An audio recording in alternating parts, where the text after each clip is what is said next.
Tonight, a high-stakes primetime address. The president's first major speech to Congress just 43 days into his administration. Our special coverage starts right now. Tonight on Capitol Hill, a critical moment for President Trump. The president set to lay out his priorities to lawmakers, coming at a turbulent moment at home and abroad. President Trump ramping up efforts to reshape the federal government as he signals a shift from decades of U.S. foreign policy. From NBC News, President Trump's address to a joint session of Congress. Live from Washington, here are Lester Holt and Savannah Guthrie. And hi, everybody. Good evening. Welcome to our special coverage of President Trump's address to a joint session of Congress. This is his first since his second term began. Here's the scene on the House floor right now where the president is expected to speak just minutes from now. He'll lay out his priorities, both foreign and domestic. A senior administration official telling NBC News tonight his theme will be the renewal of the American dream. Of course, the Speaker of the House, Vice President J.D. Vance, waiting there at the dais. It comes, of course, at a critical moment for President Trump and for the country as he ramps up his efforts to fundamentally reshape the federal government. And days after the world saw a major shift in U.S. foreign policy during his Oval Office showdown with Ukrainian President Zelensky. Less than 2 months into his administration, the president already hitting the ground running on his agenda, including big cuts from the newly created Department of Government Efficiency, along with plans for mass deportation and tariffs on our country's largest trading partners, which just went into effect today. Well, tonight we expect to hear more about the president's vision for the future when he takes the podium to address both houses of Congress, along with the American people. I want to bring in Meet the Press moderator, Kristen Welker, our senior Washington correspondent, Hallie Jackson, and our chief White House correspondent, Peter Alexander. So, Kristen, let's start with you. We're watching, waiting for the president to make that entry. This is, of course, a night that's full of formality. The Speaker Emeritus, former Speaker of the House, Nancy Pelosi there. Tell us what you expect to hear from the president tonight. Well, Savannah, I expect to hear a robust defense of these first 6 weeks that he has been in office. He'll talk about his mass deportation plans. He's going to defend the Elon Musk-led efforts to really carve out large swaths of the federal government. It comes at a time when his approval rating, higher than it was at this point in his first term, but lower than a number of his predecessors, and at a time when a majority of Americans say they want to see him more focused on the economy, on lowering prices. Of course, he did just announce those new tariffs today, the concern that that will ultimately drive up prices. So he's going to have to defend that and, of course, the discord on the world stage. We're seeing Melania Trump now making her way into the chamber to an applause. I want to turn to Hallie. Can you talk a little bit about the speed? The president's clearly going to want to talk about the executive orders, how many he's done versus his predecessors. But the speed of everything he's done has even kind of left Democrats on their heels. The idea that he has done 81 executive orders in the first 43 days in office. We talked when we were sitting all together on Inauguration Day about this idea of shock and awe. Those close to the president feel he has executed on that. And in fact, a senior administration official tells me that's what we can expect to hear in the first part of the president's speech tonight, him laying out his accomplishments. I also spoke with one Democratic member who said to me just today, listen, Democrats have gotten off to a lackluster start as far as responding in a cohesive way strategically to the first 6 weeks of the Trump administration here, but they do feel like there is some hope that they are finding their footing by focusing very sharply on issues like the economy and like Medicaid. Yeah. And we're hearing now that the cabinet will enter. Of course, many of these cabinet picks were controversial, but with the exception of Matt Gaetz, who was briefly nominated to be Attorney General, they've all been confirmed, often along party lines. As I turn to Peter Alexander, I mean, this is the president's choice to lead some of these changes. We are going to also see Elon Musk not entering with the cabinet, but arguably as important, if not more important, in terms of what he's been doing with the federal government. Well, we wait to see where Elon Musk is going to be sitting. Is he there side by side with the cabinet? He appeared in the cabinet meeting a few days ago. We saw him riding with the motorcade, dressed in a suit this go around, joining Donald Trump on this night. I'm struck by a couple things. How much has changed since the last time we saw Donald Trump in this position? 5 years ago, his last State of the Union. We've had COVID since then and so many other changes. Think about the room, just the optics of this. When he first gave a joint address, there was There's a different vice president over his shoulder than Mike Pence. This go around J.D. Vance. A different Speaker of the House, Paul Ryan. This time around, of course, it's going to be Mike Johnson. Well, we heard from him 8 years ago. He talked about putting an end to the trivial fights in America. There is Elon Musk. We see him in the chamber right now. You talk about the trivial fights. He said, let's put an end to them. Think about all the trivial, no longer trivial, the major fights we're dealing with right now with Canada, one of our closest allies, with Ukraine, until recently one of our tightest allies as well. The president has a lot of unique challenges tonight, but I think at the end of the day, what will matter to Americans at home is how it affects their pocketbook. 8 years ago when he spoke, a dozen eggs, $1.46. This go around, nearly $5 for a dozen eggs. As the country battles the avian flu and the effects of that, we want to go to Capitol Hill now. Our chief Capitol Hill correspondent Ryan Nobles is inside the House chamber, in the room where it will happen, and he has a Republican Senate, a Republican House, but these are very narrow majorities, and the political clock is ticking, Ryan, for him to get his agenda through. Yeah, that's exactly right, Savannah, and it is pretty stark when you look out at the chamber from my vantage point, which is right behind where the president will be speaking in the next few minutes. All the Republicans to the left side of where I'm sitting are standing. They're anxiously waiting the president's arrival. All the Democrats on the other side of the chamber, they're sitting stoically, which is a representation of how this speech will likely be received here in the next few minutes. I mean, it's important to keep in mind when Donald Trump first came into this chamber back in 2017, it was a very different environment than what he's going to deal with here tonight. His own party wasn't necessarily 100% behind him 8 years ago, and he won the presidency despite even some open opposition from his fellow Republicans, and he even had some Democrats that were hoping that he would be the deal maker in chief.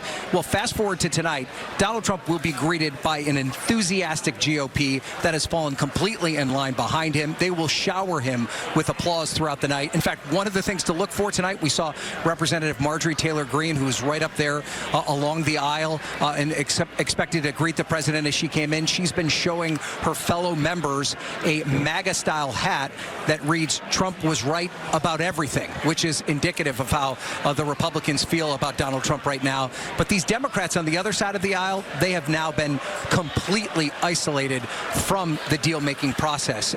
Many of his actions, especially early on in the second term, have alienated the Democrats. They've really given up all hope that they can work with him, and it's going to be very key tonight to watch how these Democrats demonstrate their opposition to Donald Trump. They've already done it to a certain extent. There are many Democrats who aren't even in the room tonight.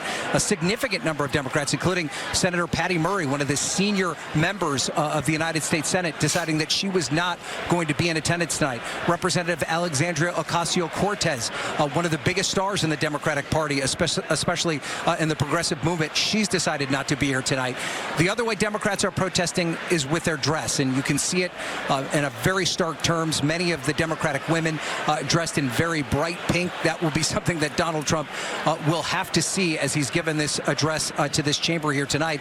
And then we've also spotted a number of Democratic men sporting ties with yellow and blue in support of Ukraine and, of course, the ongoing controversy as it relates to Ukraine. Now, some of these members, they've been waiting here since as early as 3 o'clock this afternoon to get those spots along the aisle, those coveted spots where they will get FaceTime with the president, be able to shake his hand on national television, and also have the opportunity to get an autograph of the speech after he leaves. Everything along those lines. You can see them showing their phones and talking to each other already about this experience that they have and the prime position that they've gotten here tonight.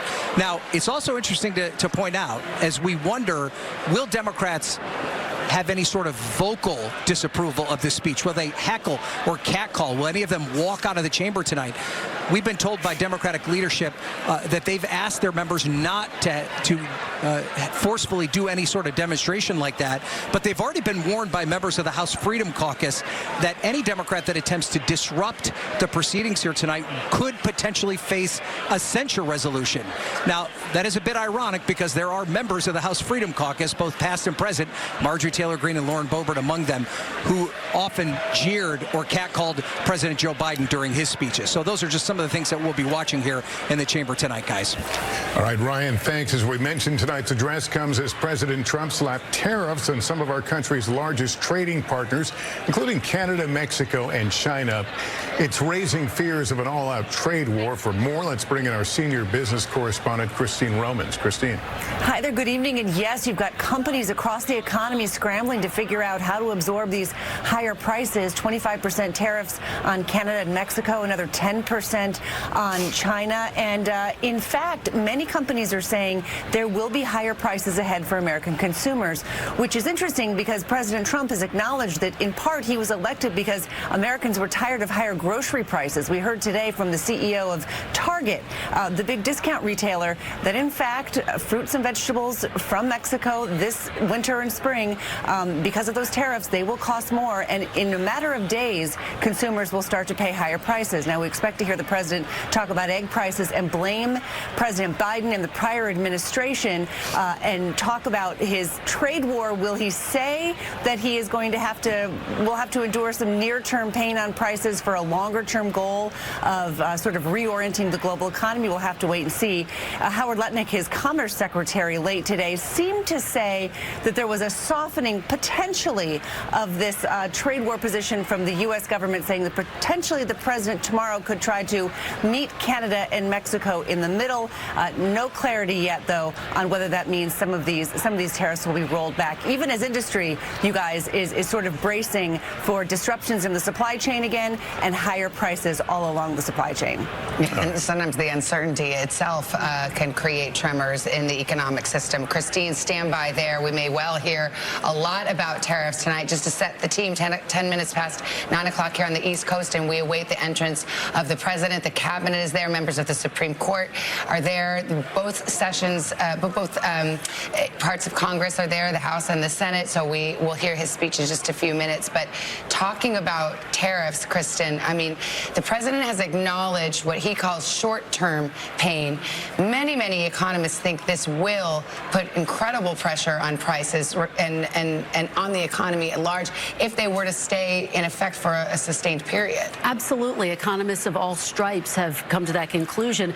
President Trump himself rejects that analysis. He says, no, in the long term, prices ultimately will start to come down. It's these other countries that are going to pay the prices. History tells us that's not how tariffs work. And the fact that he has acknowledged, yes, there will be short-term pain, I think is extraordinary. I can tell you I've spent some time on Capitol Hill, Republicans privately saying, yes, look, they are concerned about the fact that prices are not coming down, that prices may in fact go up more because of these tariffs and the messaging that will be necessary. They say giving the president about 6 months to a year to watch this pan out. But this is where his legislative agenda comes into play. You are going to see him make a big pitch for Congress to pass the big bill that just passed through the House. It deals with the border, deportation, taxes. His big argument is, let's get that done, and then that will handle any pain that's felt from tariffs. We are expecting the introduction of the president. Sergeant in Arms Mr. William Speaker, McFarland. the President of the United States.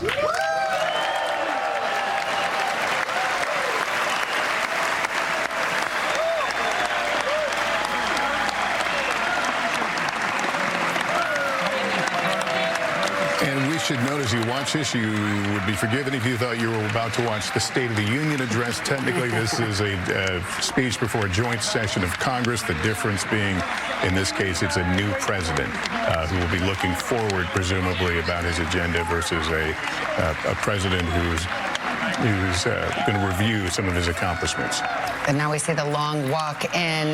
The First Lady, of course, has several guests with her and has become tradition. There will be guests who may be mentioned during the speech, and members from both sides bring guests as well to make political points. But it's just remarkable to think about this political comeback. President Trump now, this first address to a joint session after losing in 2020, then winning re-election, something that's only happened in American history one other time where you have a second term that was broken up by someone else in office in the interim.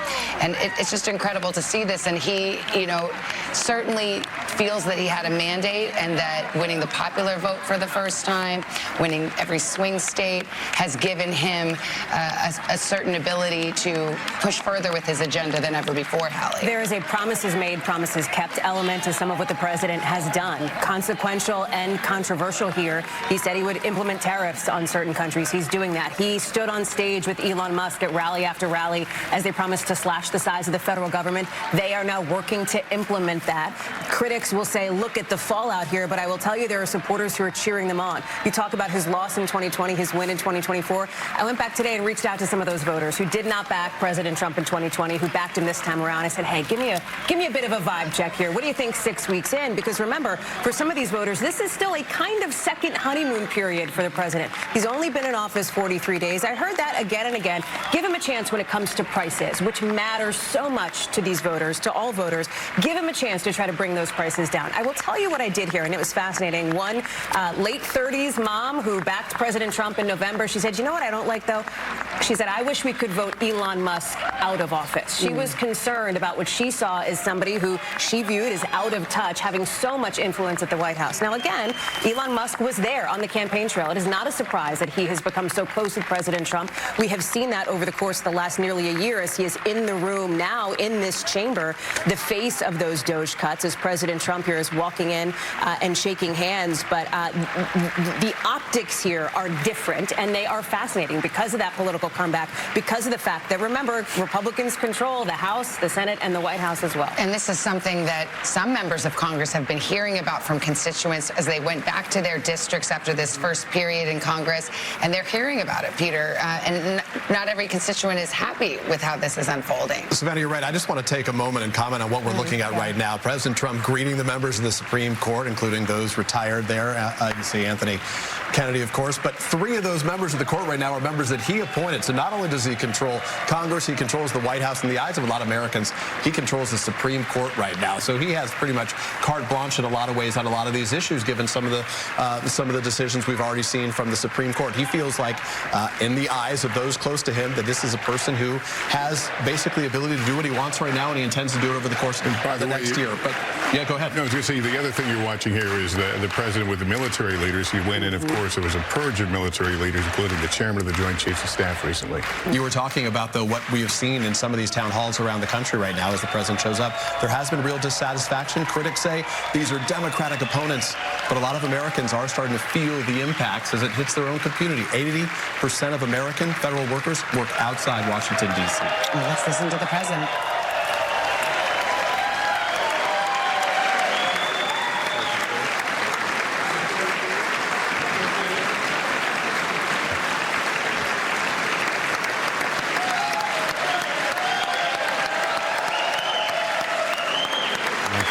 Luncheon today, so we can't talk about the substance of the conversation, but we can talk about, I think he seemed relaxed. He seemed very confident today. Yeah, I think there was a pep in his step. I mean, he definitely feels relaxed and that he's hitting his stride and that he was sent there by the American people, and he feels like he has this mandate and is looking forward to this speech tonight and wants to, as he says, tell it like it is.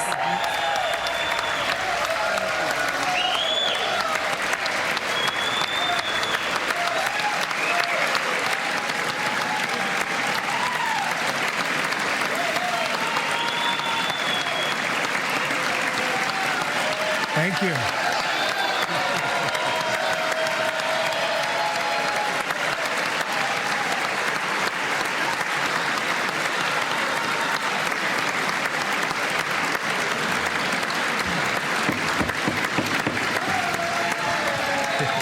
Thank you very much. Thank you very much. It's a great honor. Thank you very much. Speaker Johnson, Vice President Vance, the First Lady of the United States,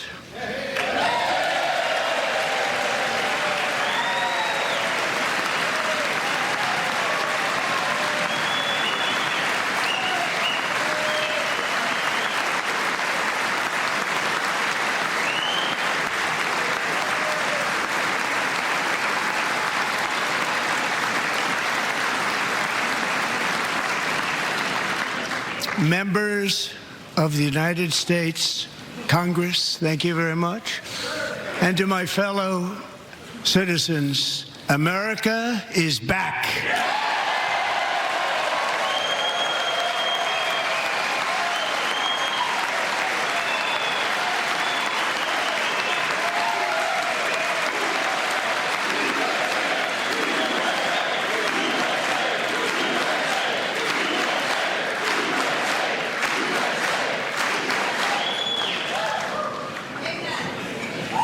6 weeks ago, I stood beneath the dome of this Capitol and proclaimed the dawn of the golden age of America. From that moment on, it has been nothing but swift and unrelenting action to usher in the greatest and most successful era in the history of our country. We have accomplished more in 43 days than most administrations accomplished in 4 years or 8 years, and we are just getting started.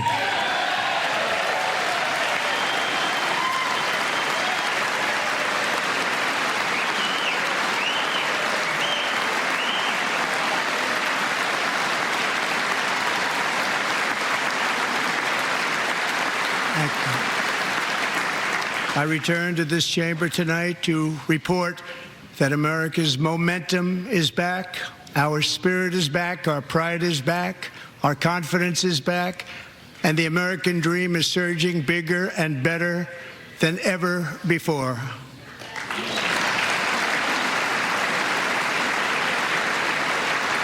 The American dream is unstoppable, and our country is on the verge of a comeback, the likes of which the world has never witnessed and perhaps will never witness again. There's never been anything like it. The presidential election of November 5th was a mandate like has not been seen in many decades. We won all 7 swing states, giving us an electoral college victory of 312 votes.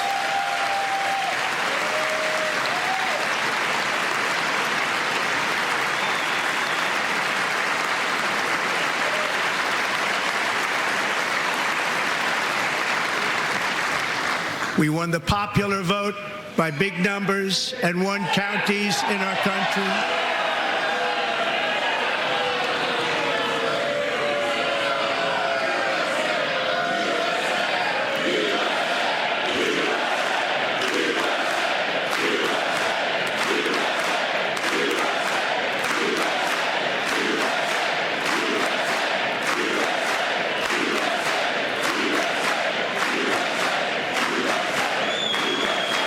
And won counties in our country, 2,700 to 525, on a map that reads almost completely red for Republican.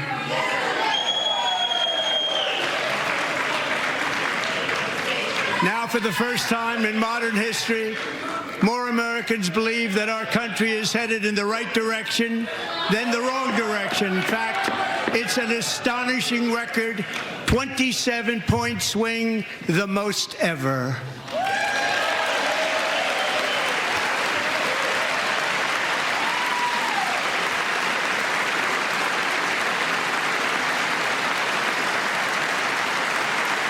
Likewise, small business optimism saw its single largest one-month gain ever recorded, a 41-point jump.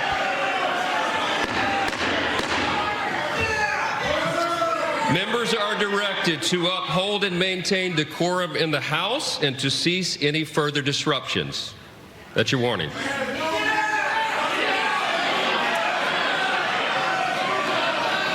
Members are engaging in willful and continuing breach of decorum, and the chair is prepared to direct the Sergeant-at-Arms to restore order to the joint session.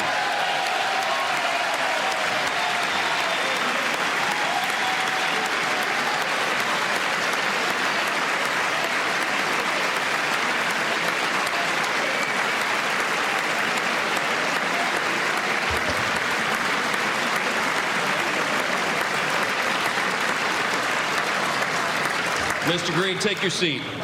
Take your seat, sir. Take your seat. Finding that members continue to engage in willful and concerted disruption of proper decorum, the chair now directs the Sergeant-at-Arms to restore order. Remove this gentleman from the chamber.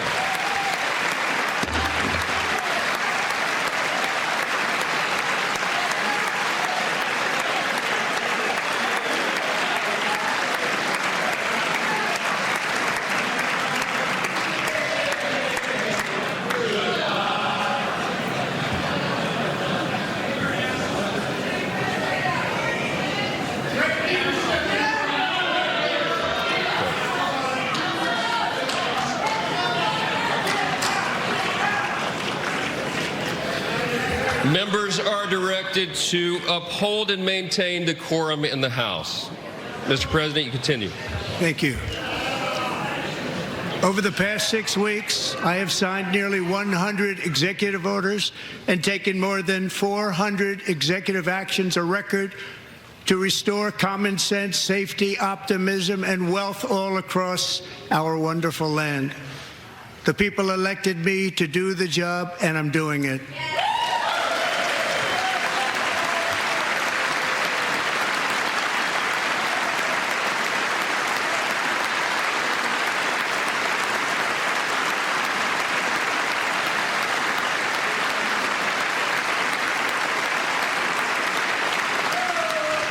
In fact, it has been stated by many that the first month of our presidency, it's our presidency, is the most successful in the history of our nation. By many.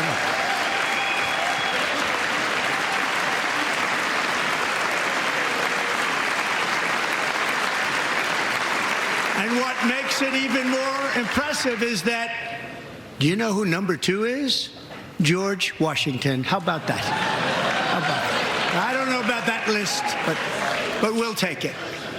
Within hours of taking the oath of office, I declared a national emergency on our southern border, and I deployed the U.S. military and Border Patrol to repel the invasion of our country. And what a job they've done. As a result, illegal border crossings last month were by far the lowest ever recorded, ever.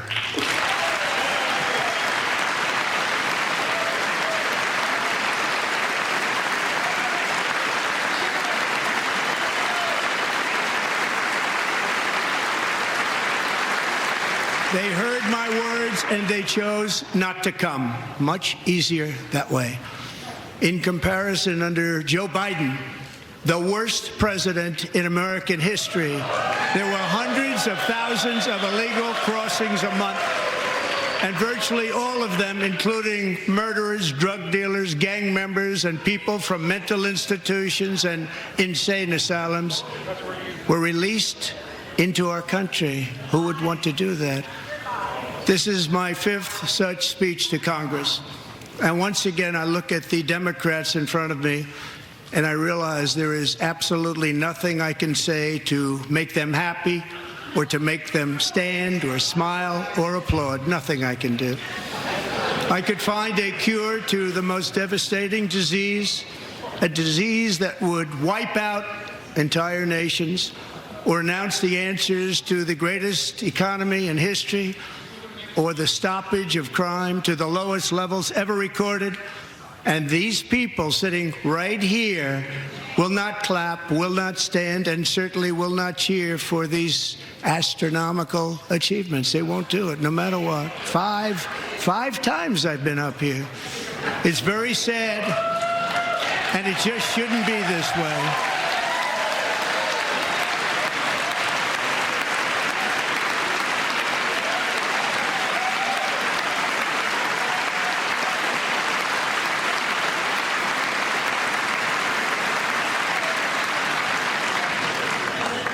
So Democrats sitting before me, for just this one night, why not join us in celebrating so many incredible wins for America?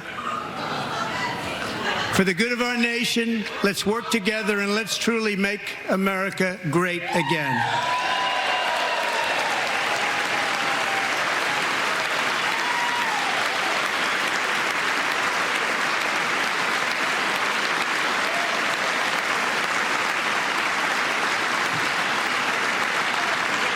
Every day, my administration is fighting to deliver the change America needs to bring a future that America deserves, and we're doing it. This is a time for big dreams and bold action. Upon taking office, I imposed an immediate freeze on all federal hiring, a freeze on all new federal regulations, and a freeze on all foreign aid.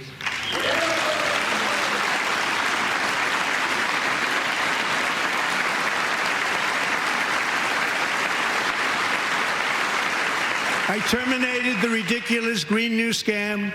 I withdrew from the unfair Paris Climate Accord, which was costing us trillions of dollars that other countries were not paying. I withdrew from the corrupt World Health Organization.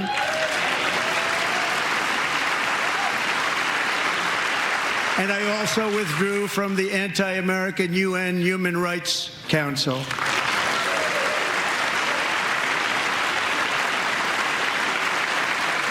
We ended all of Biden's environmental restrictions that were making our country far less safe and totally unaffordable.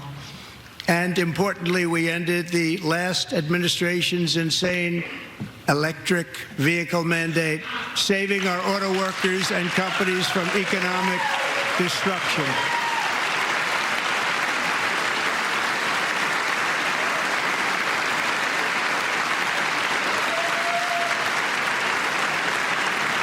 To unshackle our economy, I have directed that for every one new regulation, 10 old regulations must be eliminated, just like I did in my very successful first day.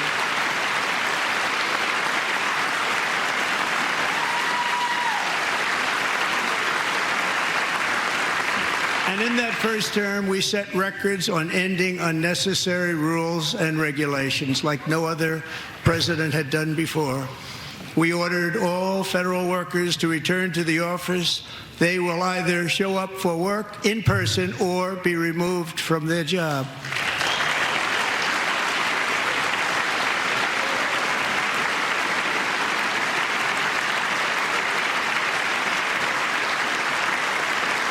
And we've ended weaponized government where, as an example, a sitting president is allowed to viciously prosecute his political opponent, like me. How did that work out? Not too good. Not too good.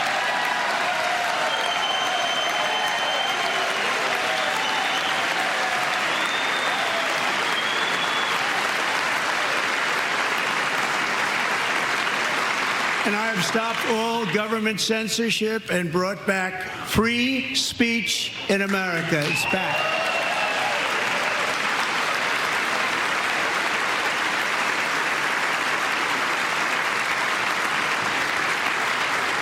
And 2 days ago, I signed an order making English the official language of the United States of America.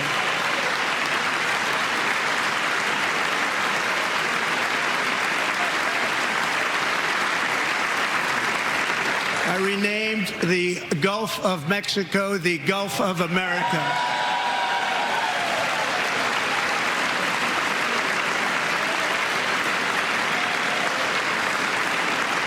And likewise, I renamed, for a great president, William McKinley, Mount McKinley again. Beautiful Alaska. We love Alaska. We've ended the tyranny of so-called diversity, equity, and inclusion policies all across the entire federal government and indeed the private sector and our military. And our country will be woke no longer.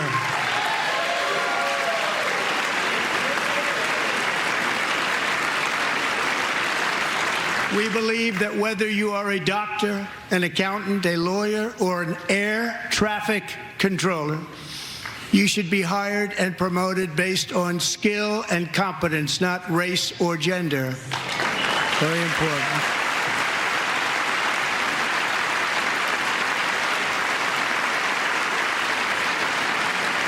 You should be hired based on merit. And the Supreme Court, in a brave and very powerful decision, has allowed us to do so. Thank you. Thank you very much. Thank you. We have removed the poison of critical race theory from our public schools, and I signed an order making it the official policy of the United States government that there are only two genders, male and female.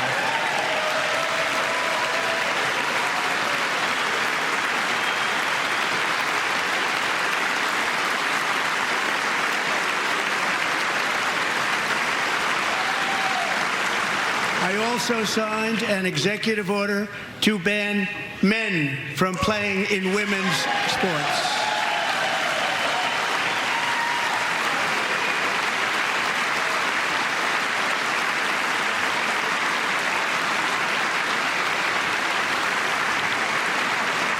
Ago, Peyton McNabb was an all-star high school athlete, one of the best, preparing for a future in college sports. But when her girls' volleyball match was invaded by a male, he smashed the ball so hard in Peyton's face, causing traumatic brain injury, partially paralyzing her right side and ending her athletic career. It was a shot like she's never seen before. She's never seen anything like it. Peyton is here tonight in the gallery, and Peyton, from now on, schools will kick the men off the girls' team, or they will lose all federal funding.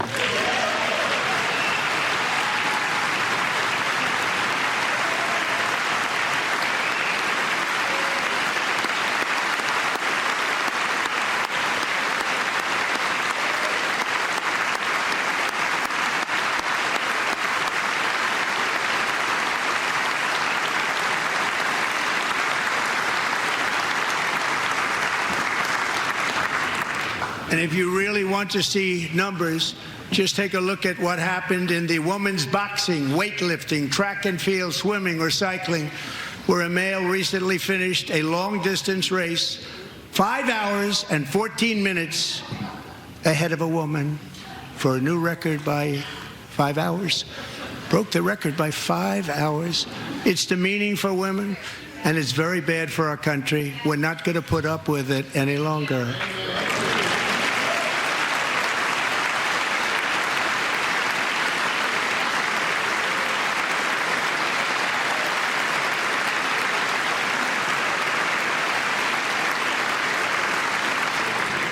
What I have just described is only a small fraction of the common sense revolution that is now, because of us, sweeping the entire world. Common sense has become a common theme, and we will never go back. Never. Never going to let that happen.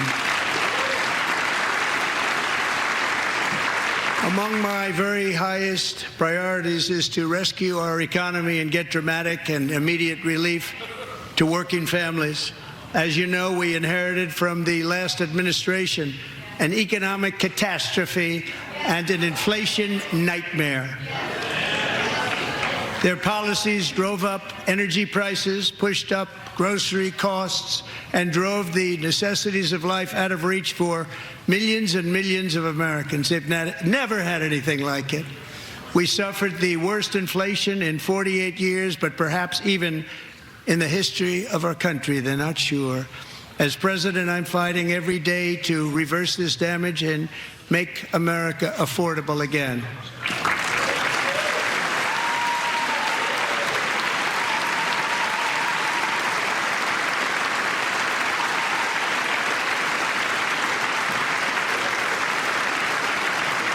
Joe Biden especially let the price of eggs get out of control. The egg price is out of control, and we're working hard to get it back down, Secretary. Do a good job on that. You inherited a total mess from the previous administration. Do a good job.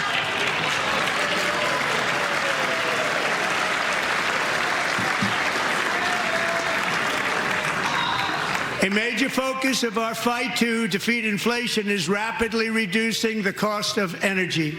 The previous administration cut the number of new oil and gas leases by 95%, slowed pipeline construction to a halt, and closed more than 100 power plants. We are opening up many of those power plants right now.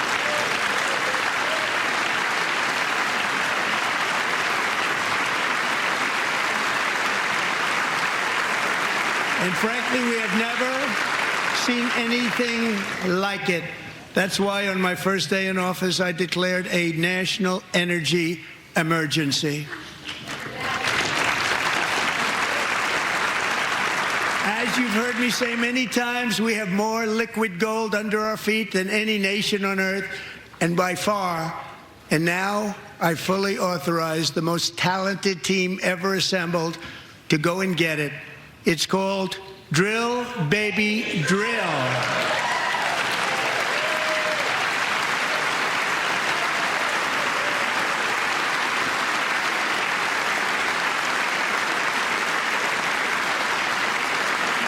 My administration is also working on a gigantic natural gas pipeline in Alaska, among the largest in the world, where Japan, South Korea, and other nations want to be our partner with investments of trillions of dollars each. There's never been anything like that one.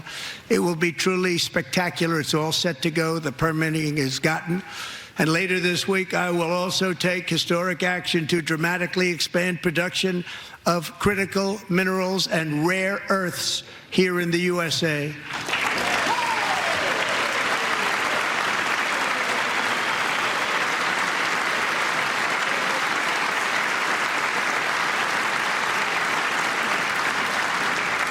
To further combat inflation, we will not only be reducing the cost of energy, but will be ending the flagrant waste of taxpayer dollars.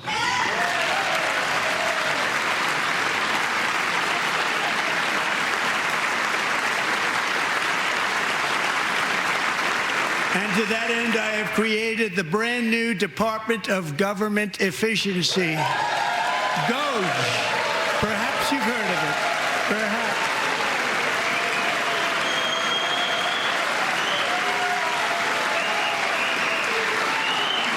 Which is headed by Elon Musk, who is in the gallery tonight.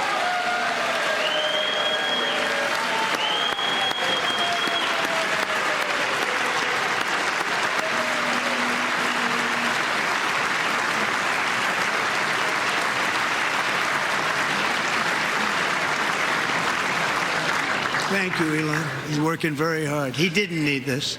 He didn't need this. Thank you very much. We appreciate it. Everybody here, even this side, appreciates it, I believe. They just don't want to admit that. Just listen to some of the appalling waste we have already identified. $22 billion from HHS to provide free housing and cars for illegal aliens. $45 million for diversity, equity, and inclusion scholarships in Burma. $40 million to improve the social and economic inclusion of sedentary migrants. Nobody knows what that is. $8 million to promote LGBTQI+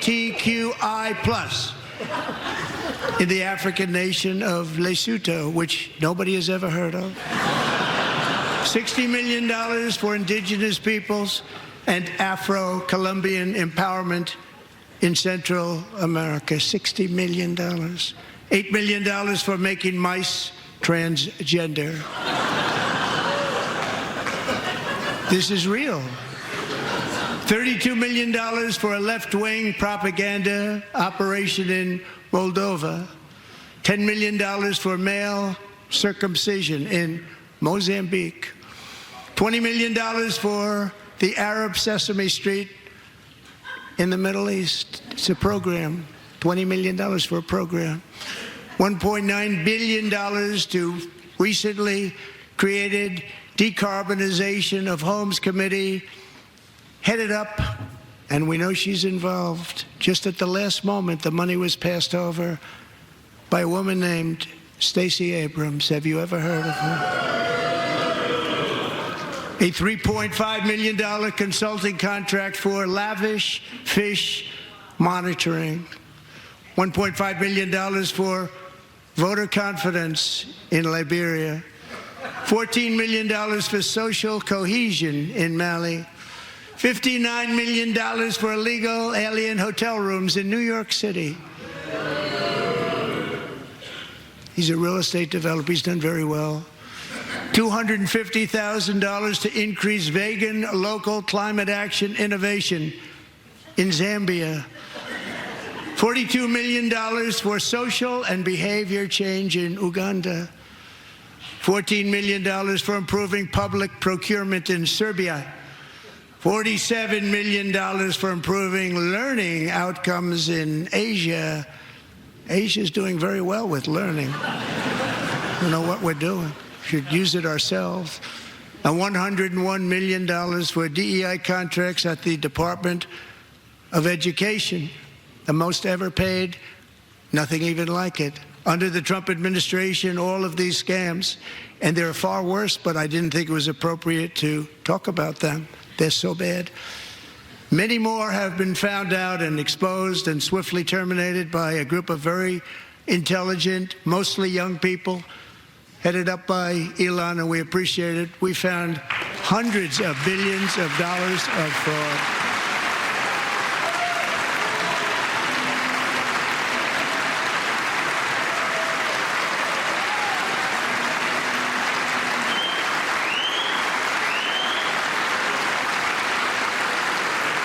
And we've taken back the money and reduced our debt to fight inflation and other things. Taking back a lot of that money. We got it just in time. This is just the beginning. The Government Accountability Office, a federal government office, has estimated annual fraud of over $500 billion in our nation, and we are working very hard to stop it. We're going to. We're also identifying shocking levels of incompetence and probable fraud in the Social Security program for our seniors, and that our seniors and people that we love rely on. Believe it or not, government databases list 4.7 million Social Security members from people aged 100 to 109 years old.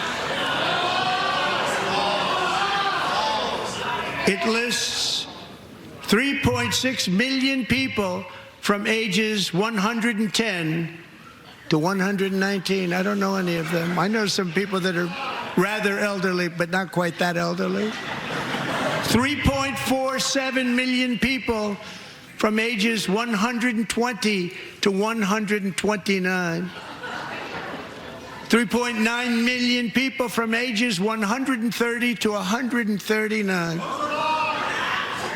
3.5 million people from ages 140 to 149. And money is being paid to many of them, and we're searching right now. In fact, Pam, good luck. Good luck. You're going to find it.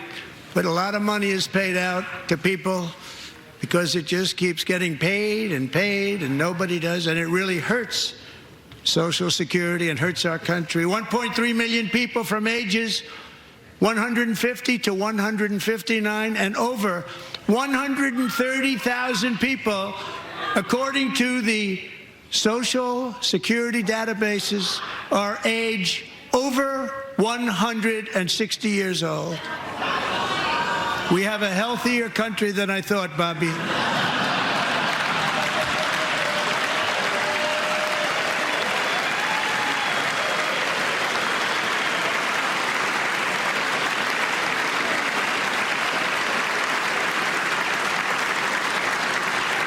Including, to finish, 1,039 people between the ages of 220 and 229 One person between the age of 240 and 249, and one person is listed at 360 years of age. More than 100 years. More than 100 years older than our country. But we're going to find out where that money's going, and it's not going to be pretty. By slashing all of the fraud, waste, and theft we can find, we will defeat inflation, bring down mortgage rates, lower car payments and grocery prices, protect our seniors, and put more money in the pockets of American families.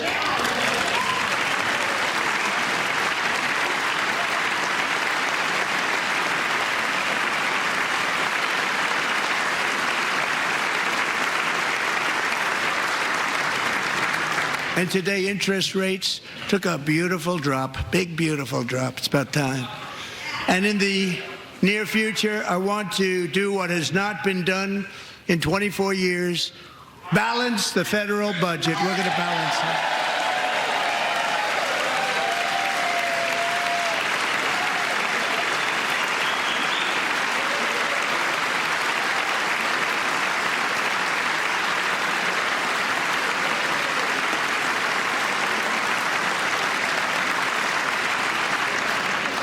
With that goal in mind, we have developed in great detail what we are calling the Gold Card, which goes on sale very, very soon.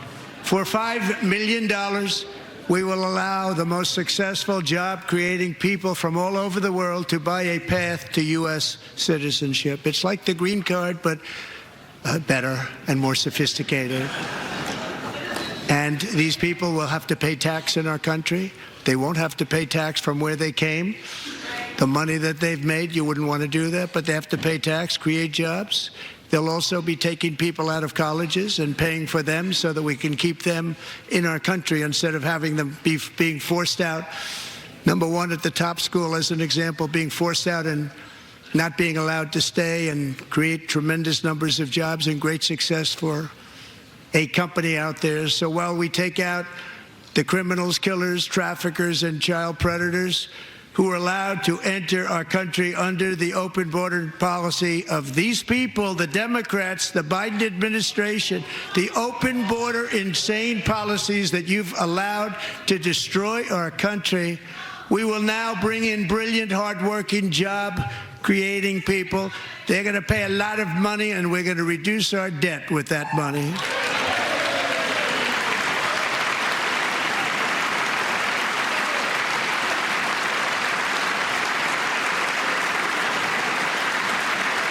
Americans have given us a mandate for bold and profound change. For nearly 100 years, the federal bureaucracy has grown until it has crushed our freedoms, ballooned our deficits, and held back America's potential in every possible way. The nation founded by pioneers and risk-takers now drowns under millions and millions of pages of regulations and debt. Approvals that should take 10 days to get instead take 10 years, 15 years, and even 20 years before you're rejected. Meanwhile, we have hundreds of thousands of federal workers who have not been showing up to work. My administration will reclaim power from this unaccountable bureaucracy, and we will restore true democracy to America again.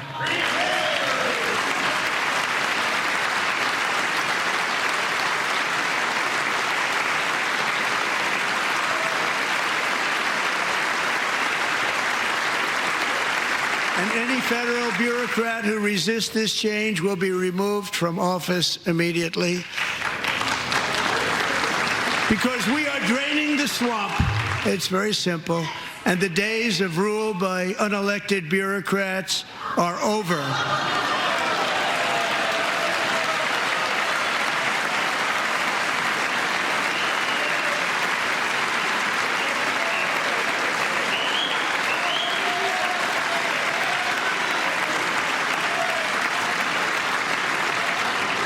And the next phase of our plan to deliver the greatest economy in history is for this Congress to pass tax cuts for everybody. They're in there. They're waiting for you to vote.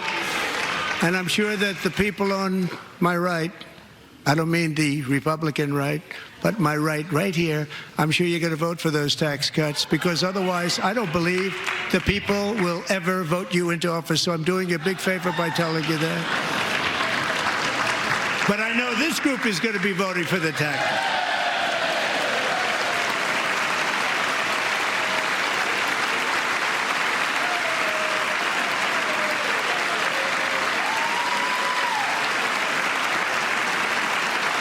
Thank you. It's a very, very big part of our plan. We had tremendous success in our first term with it. A very big part of our plan. We're seeking permanent income tax cuts all across the board. And to get urgently needed relief to Americans hit especially hard by inflation, I'm calling for no tax on tips, no tax on overtime, and no tax on Social Security benefits for our great seniors.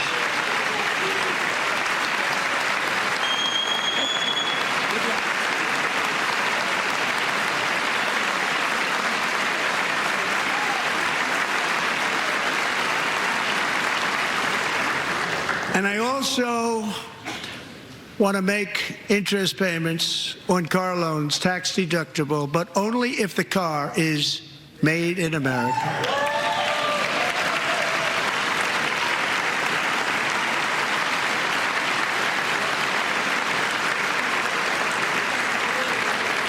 And by the way, we're going to have growth in the auto industry like nobody's ever seen. Plants are opening up all over the place. Deals are being made. Never seen. That's a combination of the election win and tariffs. It's a beautiful word, isn't it?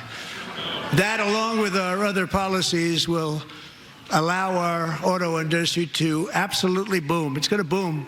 Spoke to the majors today, all three, the top people, and they're so excited. In fact, already numerous car companies have announced that they will be building massive automobile plants in America, with Honda just announcing a new plant in Indiana, one of the largest anywhere in the world.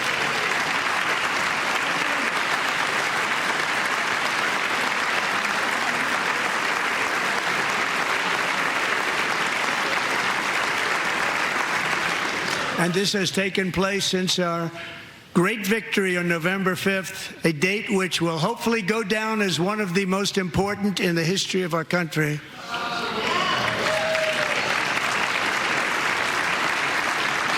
In addition, as part of our tax cuts, we want to cut taxes on domestic production and all manufacturing.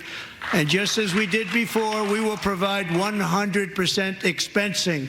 It will be retroactive to January 20th, 2025. And it was one of the main reasons why our tax cuts were so successful in our first term, giving us the most successful economy in the history of our country. First term. We had a great first term.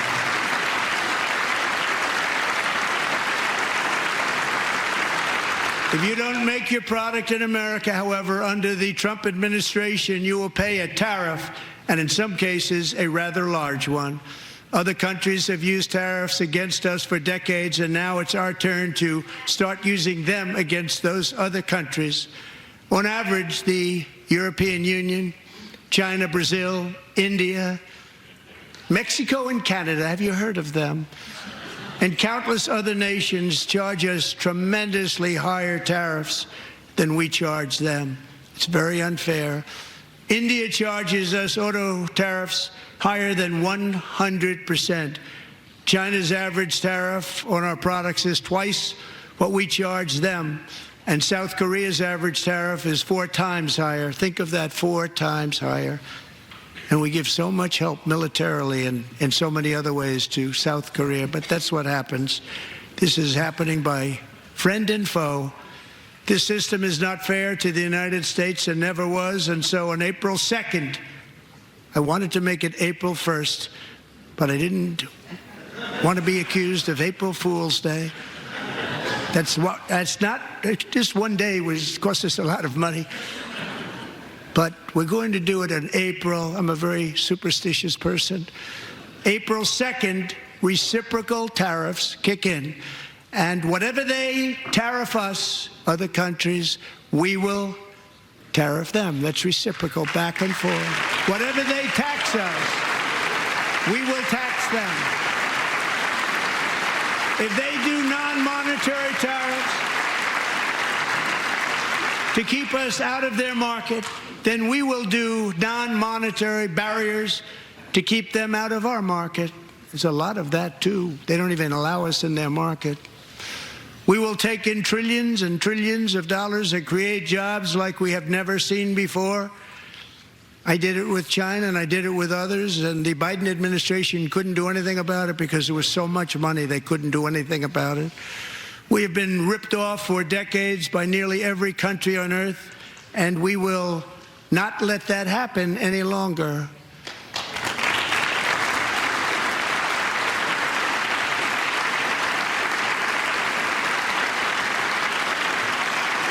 Much has been said over the last 3 months about Mexico and Canada, but we have very large deficits with both of them. But even more importantly, they've allowed fentanyl to come into our country at levels never seen before, killing hundreds of thousands of our citizens and many very young, beautiful people, destroying families. Nobody's ever seen anything like it. They are, in effect, receiving subsidies of hundreds of billions of dollars. We pay subsidies to Canada and to Mexico of hundreds of billions of dollars, and the United States will not be doing that any longer. We're not going to do it any longer.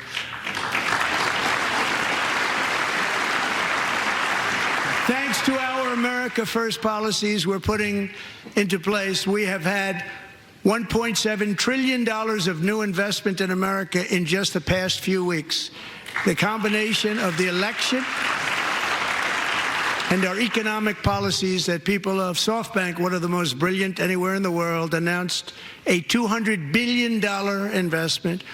OpenAI and Oracle, Larry Ellison, announced $500 billion investment, which they wouldn't have done if Kamala had won. Apple announced $500 billion investment. Tim Cook called me. He said, I cannot spend it fast enough. It's going to be much higher than that, I believe. They'll be building their plants here instead of in China. And just yesterday, Taiwan Semiconductor, the biggest in the world, most powerful in the world, has a tremendous amount, 97% of the market, announced a $165 billion investment to build the most powerful chips on earth right here in the USA.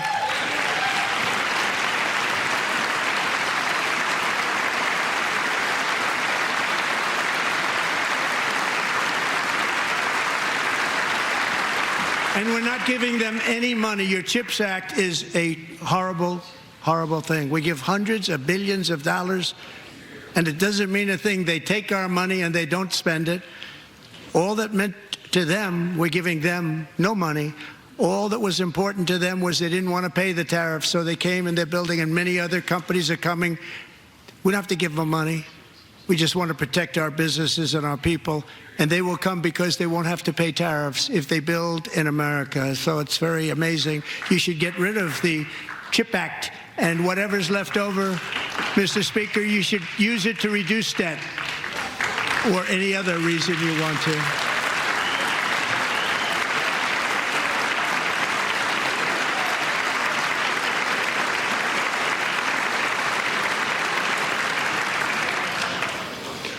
Our new trade policy will also be great for the American farmer. I love the farmer. Who will now be selling into our home market, the USA, because nobody is going to be able to compete with you. Because there's goods that come in from other countries and companies.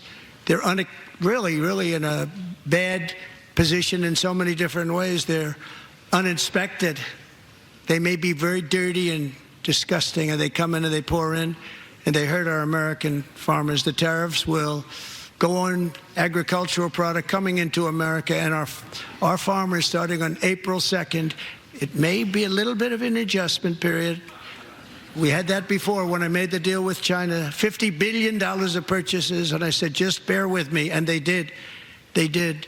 Probably have to bear with me again, and this will be even better. That was great The problem with it was that Biden didn't enforce it. He didn't enforce it. $50 billion of purchases, and we were doing great, but Biden did not enforce it, and it hurt our farmers. But our farmers are going to have a field day right now. So to our farmers, have a lot of fun. I love you too. I love you too. All going to happen.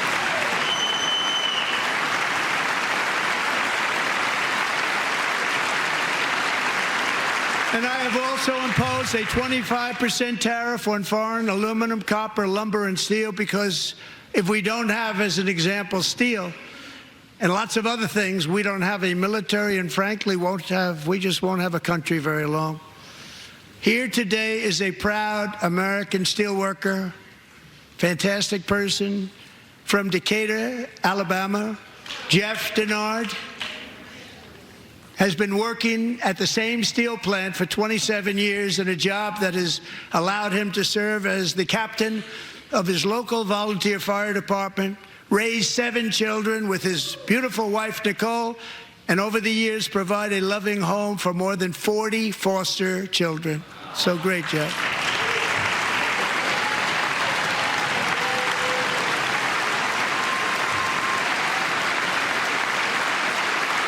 Thank you, Jeff. Thank you, Jeff.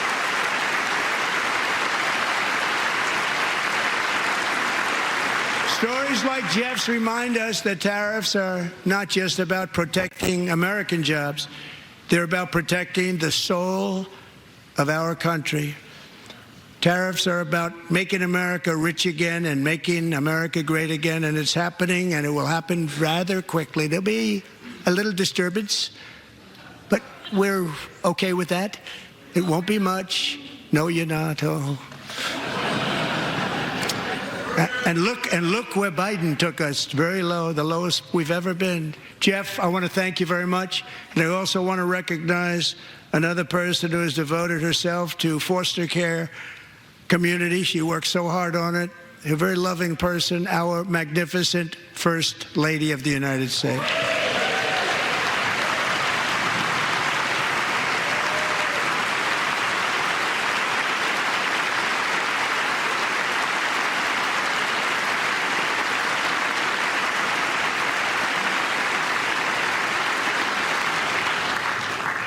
Melania's work has yielded incredible results, helping prepare our nation's future leaders as they enter the workforce.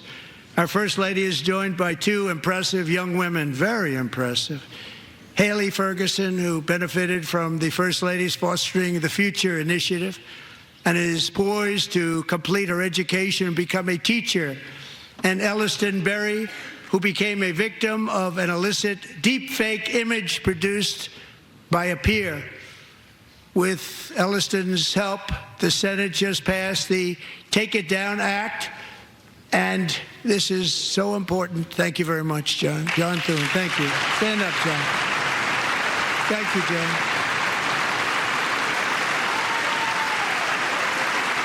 Thank you all very much.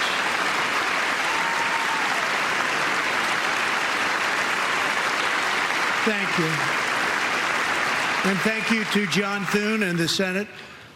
Great job. To criminalize the publication of such images online is a terrible, terrible thing. And once it passes the House, I look forward to signing that bill into law. Thank you. And I'm going to use that bill for myself, too, if you don't mind. Because nobody gets treated worse than I do online. Nobody. That's great. Thank you very much to the Senate. Thank you. But if we truly care about protecting Americans' children, no step is more crucial than securing America's borders. Over the past 4 years, 21 million people poured into the United States. Many of them were murderers, human traffickers, gang members, and other criminals from the streets of dangerous cities all throughout the world. Because of Joe Biden's insane and very dangerous open border policies, they are now strongly embedded in our country, but we are getting them out and getting them out fast.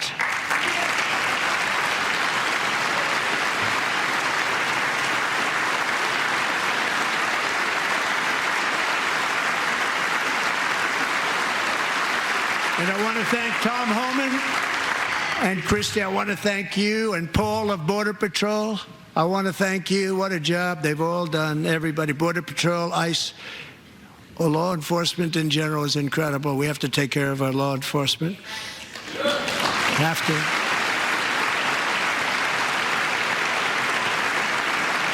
Last year, a brilliant 22-year-old nursing student named Laken Riley, the best in her class, admired by everybody, went out for a jog on the campus of the University of Georgia. That morning, Laken was viciously attacked, assaulted, beaten, brutalized, and horrifically murdered. Laken was stolen from us by a savage illegal alien gang member who was arrested while trespassing across Biden's open southern border and then set loose into the United States under the heartless policies of that failed administration. It was indeed a failed administration.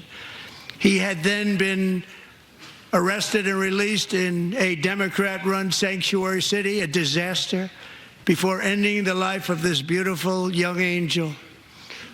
With us this evening are Laken's beloved mother, Allison, and her sister, Lauren.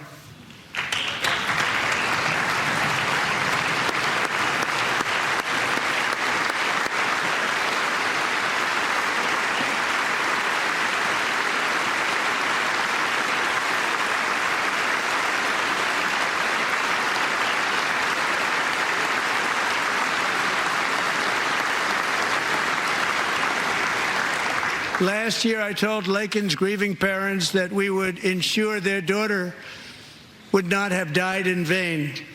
That's why the very first bill I signed into law as your 47th president mandates the detention of all dangerous criminal aliens who threaten public safety. It's a very strong, powerful act.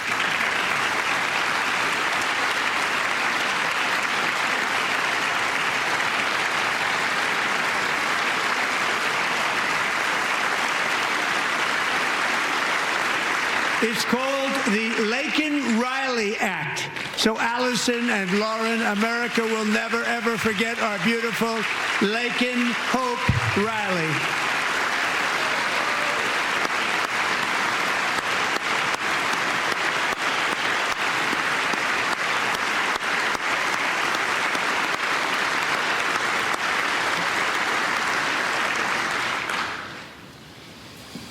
Thank you very much. Since taking office, my administration has launched the most sweeping border and immigration crackdown in American history, and we quickly achieved the lowest numbers of illegal border crossers ever recorded. Thank you.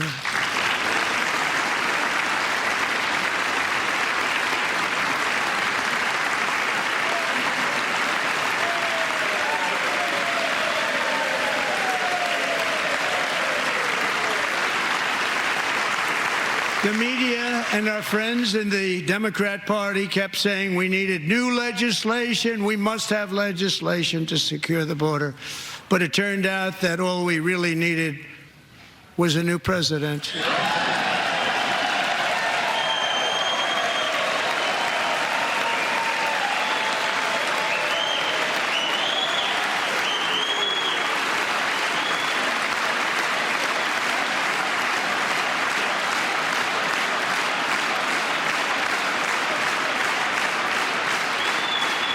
Thank you.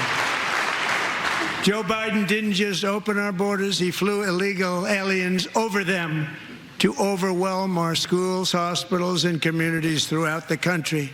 Entire towns like Aurora, Colorado, and Springfield, Ohio, buckled under the weight of the migrant occupation and corruption like nobody's ever seen before. Beautiful towns destroyed. Now, just as I promised in my inaugural address, we are achieving the great liberation of America.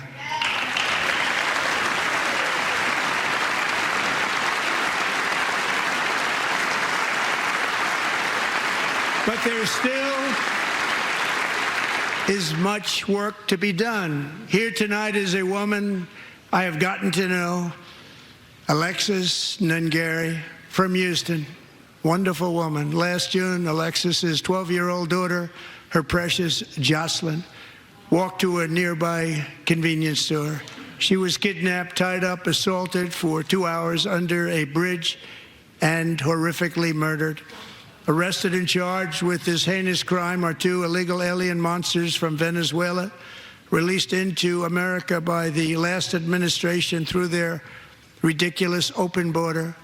The death of this beautiful 12-year-old girl and the agony of her mother and family touched our entire nation greatly.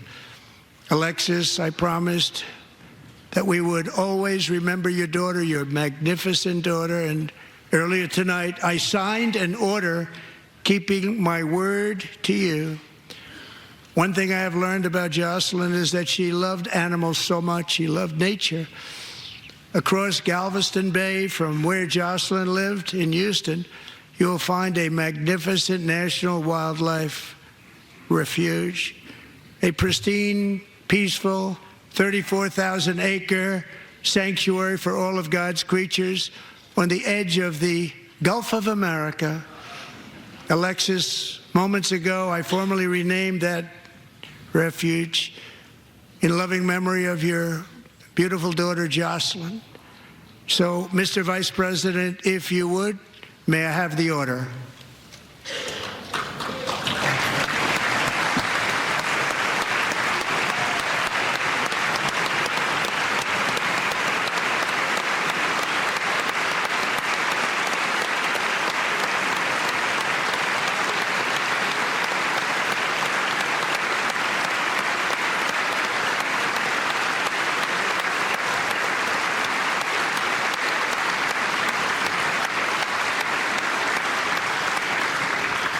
Thank you very much. All 3 savages charged with Jocelyn and Lakin's murders were members of the Venezuelan prison gang, the toughest gang, they say, in the world, known as Tren de Aragua. 2 weeks ago, I officially designated this gang, along with MS-13 and the bloodthirsty Mexican drug cartels, as foreign terrorist organizations.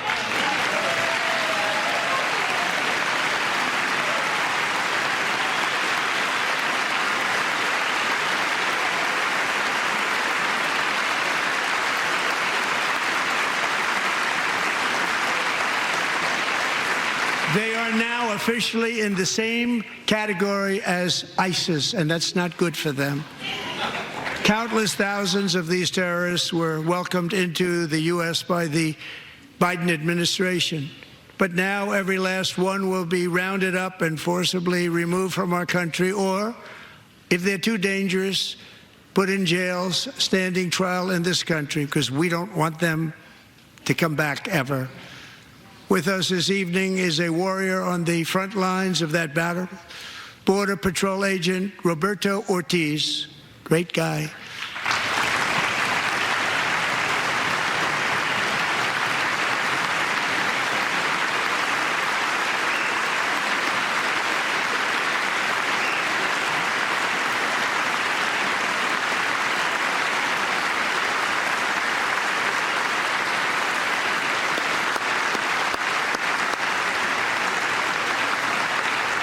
In January, Roberto and another agent were patrolling by the Rio Grande near an area known as Cartel Island. Doesn't sound too nice to me. When heavily armed gunmen started shooting at them, Roberto saw that his partner was totally exposed, at great danger, and he leapt into action, returning fire and providing crucial seconds for his fellow agent to seek safety, just barely. I have some of the prints of that event, and it was not good. Agent Ortiz, we salute you for your great courage and for your line of fire that you took, and for the bravery that you showed. We honor you, and we will always honor you. Thank you, Roberto, very much.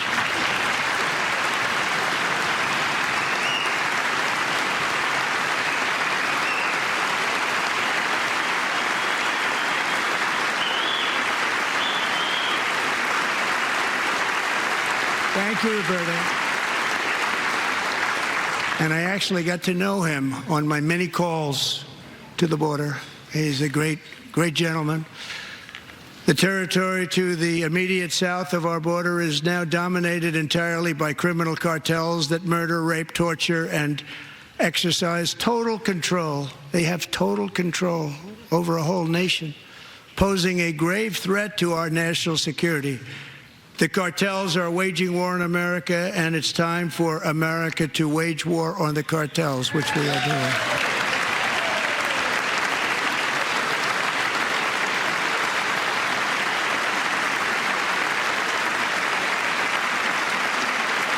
Five nights ago, Mexican authorities, because of our tariff policies being imposed on them, think of this, handed over to us 29 of the biggest cartel leaders in their country. That has never happened before. They want to make us happy. First time ever. But we need Mexico and Canada to do much more than they've done, and they have to stop the fentanyl and drugs pouring into the USA. They're going to stop it. I have sent Congress a detailed funding request laying out exactly how we will eliminate these threats to protect our homeland and complete the largest deportation operation in American history, larger even than current record holder President Dwight D. Eisenhower, a moderate man, but someone who believed very strongly in borders. Americans expect Congress to send me this funding without delay so I can sign it into law. So, Mr. Speaker, John Thune, both of you, I hope you're going to be able to do that, Mr. Speaker. Thank you. Mr. Leader, thank you. Thank you very much. And let's get it to me. I'll sign it so fast, you won't even believe it.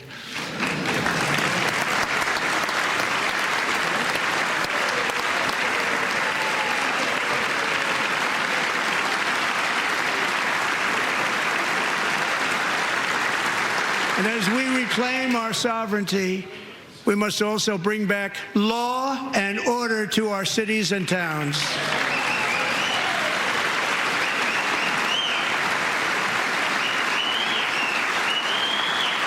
In recent years, our justice system has been turned upside down by radical left lunatics. Many jurisdictions virtually ceased enforcing the law against dangerous repeat offenders while weaponizing law enforcement against political opponents like me. My administration has acted swiftly and decisively to restore fair, equal, and impartial justice under the constitutional rule of law, starting at the FBI and the DOJ. Pam, good luck. Cash, wherever you may be, good luck. Good luck. Pam Bondi. Good luck. So important. Going to do a great job. Cash, thank you. Thank you, Cash.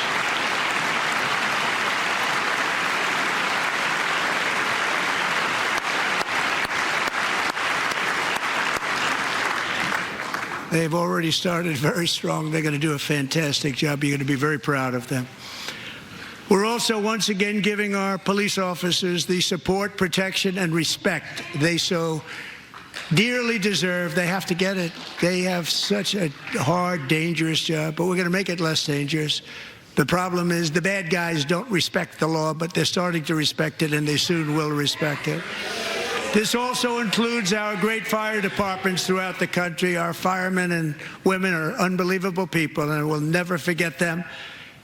And besides that, they voted for me in record numbers, so I have no choice.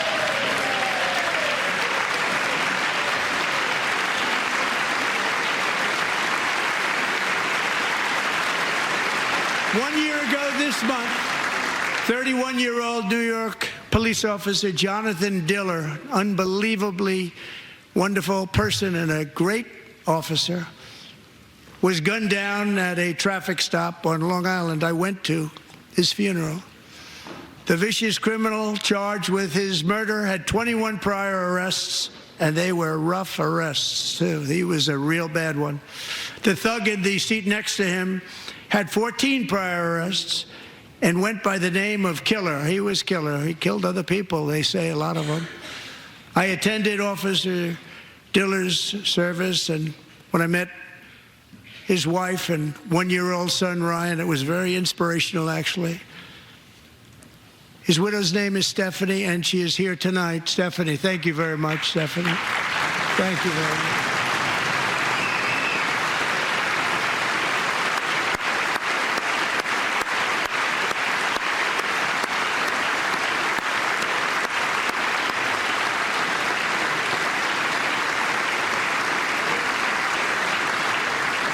Stephanie, we're going to make sure that Ryan knows his dad was a true hero, New York's finest, and we're going to get these cold-blooded killers and repeat offenders off our streets, and we're going to do it fast. Got to stop it. They get out with 28 arrests. They push people into subway trains. They hit people over the head, back of the head with baseball bats. We got to get them out of here. I've already signed an executive order requiring a mandatory death penalty for anyone who murders a police officer. And tonight I'm asking Congress to pass that policy into permanent law.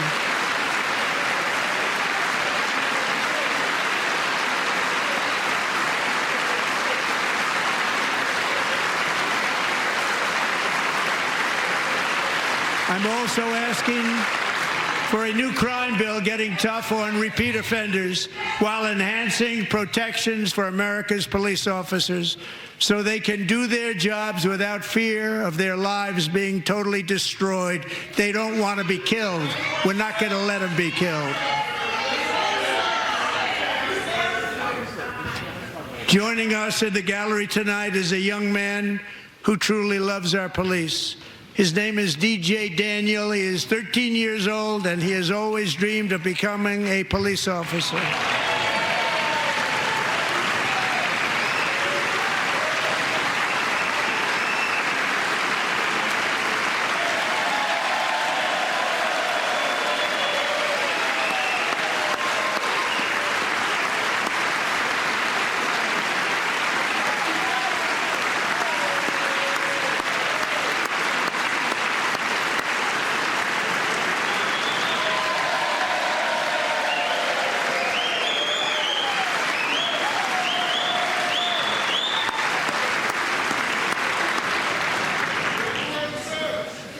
But in 2018, DJ was diagnosed with brain cancer.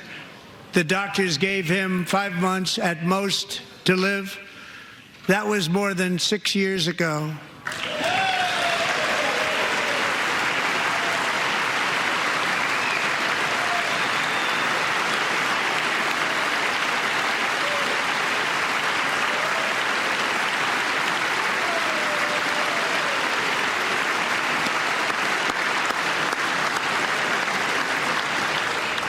Since that time, DJ and his dad have been on a quest to make his dream come true, and DJ has been sworn in as an honorary law enforcement officer, actually a number of times. The police love him, the police departments love him. And tonight, DJ, we're going to do you the biggest honor of them all. I am asking our new Secret Service Director, Sean Curran, to officially make you an agent of the United States Secret Service.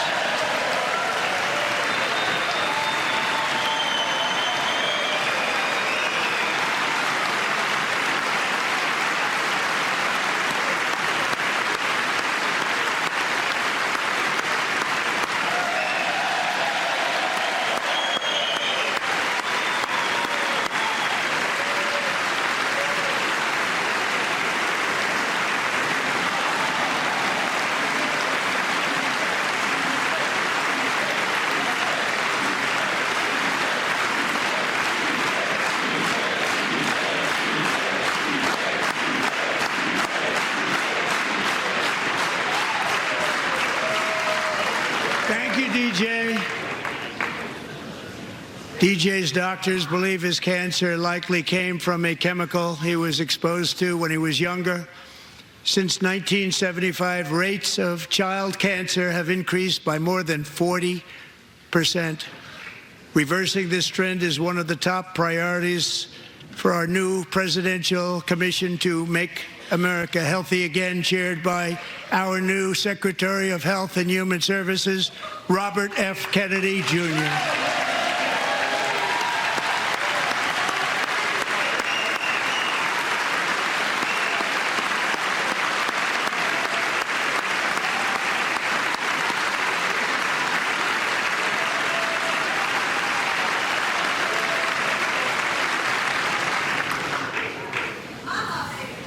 With the name Kennedy, you would have thought everybody over here would have been cheering. How quickly they forget.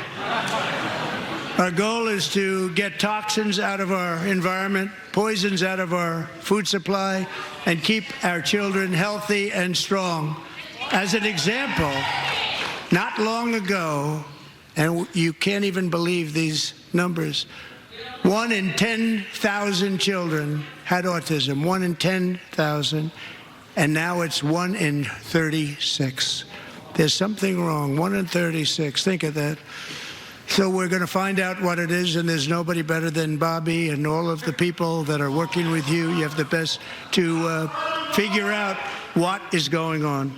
Okay, Bobby? Good luck. It's a very important job. Thank you.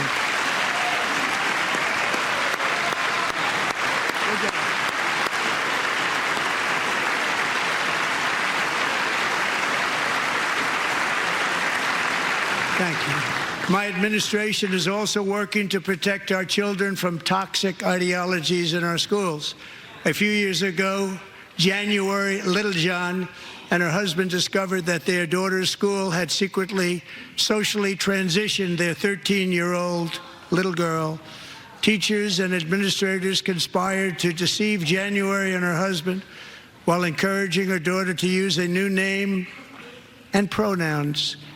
They, them pronoun, actually, all without telling January, who is here tonight and is now a courageous advocate against this form of child abuse. January, thank you. Thank you.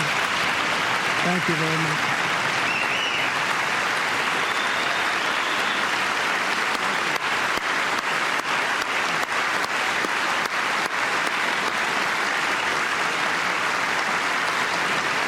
Thank you. Stories like this are why, shortly after taking office, I signed an executive order banning public schools from indoctrinating our children with transgender ideology.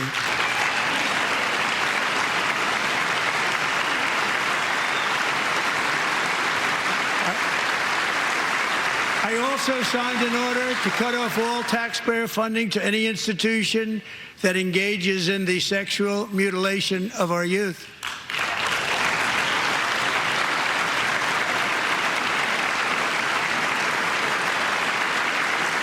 And now I want Congress to pass a bill permanently banning and criminalizing sex changes on children and forever ending the lie that any child is trapped in the wrong body. This is a big lie.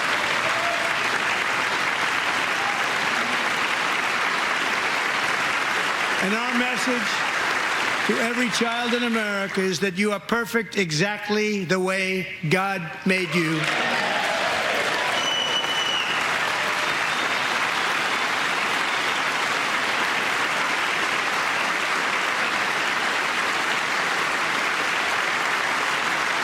Because we're getting wokeness out of our schools and out of our military, and it's already out, and it's out of our society. We don't want it. Wokeness is trouble. Wokeness is bad.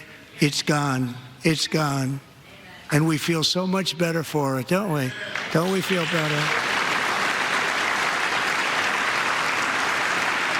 Our service members won't be activists and ideologues. They will be fighters and warriors. They will fight for our country. And Pete, congratulations. Secretary of Defense, congratulations.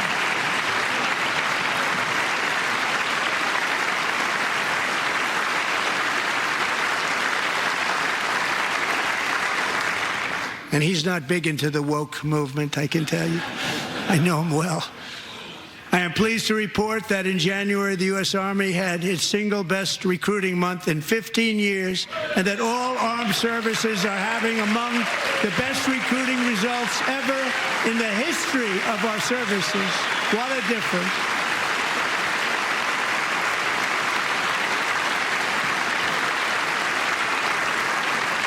And you know, it was just a few months ago where the results were exactly the opposite. We couldn't recruit anywhere. We couldn't recruit. Now we're having the best results just about that we've ever had. What a tremendous turnaround. It's really a beautiful thing to see. People love our country again. It's very simple. They love our country, and they love being in our military again. So it's a great thing, and thank you very much. Great job. Thank you.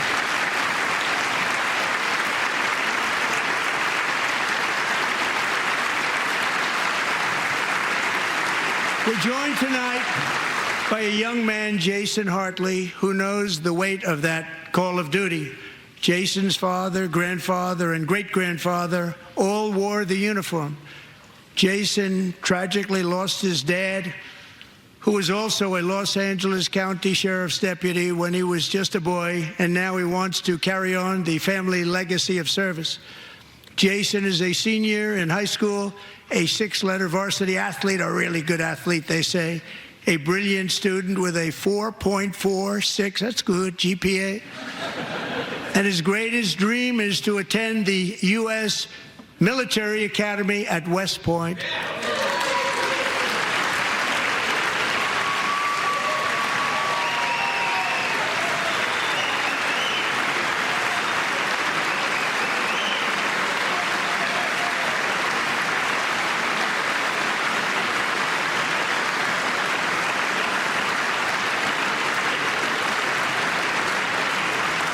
And Jason, that's a very big deal getting in. That's a hard one to get into. But I'm pleased to inform you that your application has been accepted. You will soon be joining the Corps of Cadets.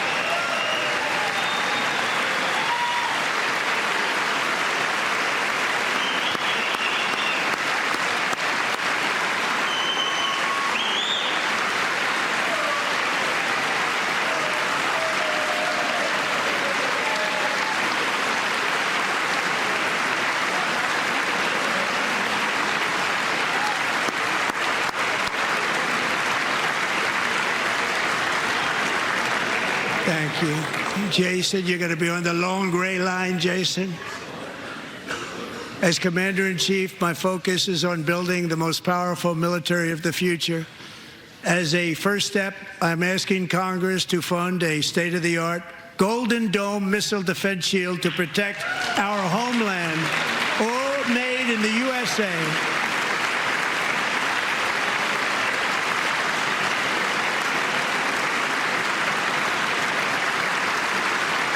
And Ronald Reagan wanted to do it long ago, but the technology just wasn't there, not even close. But now we have the technology. It's incredible, actually.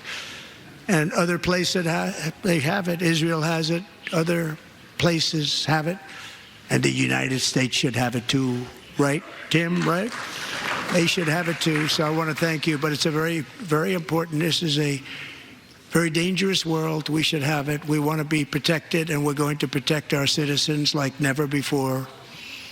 To boost our defense industrial base, we are also going to resurrect the American shipbuilding industry, including commercial shipbuilding and military shipbuilding.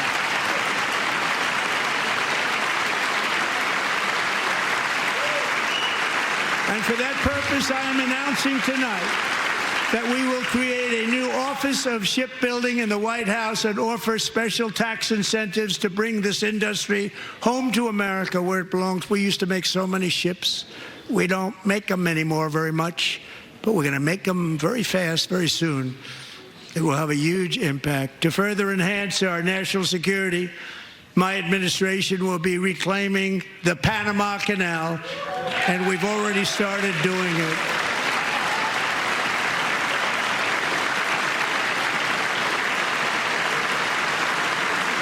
Just today, a large American company announced they are buying both ports around the Panama Canal, and lots of other things having to do with the Panama Canal and a couple of other canals.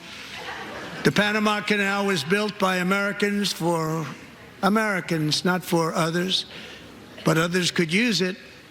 But it was built at tremendous cost of American blood and treasure. 38,000 workers died building the Panama Canal.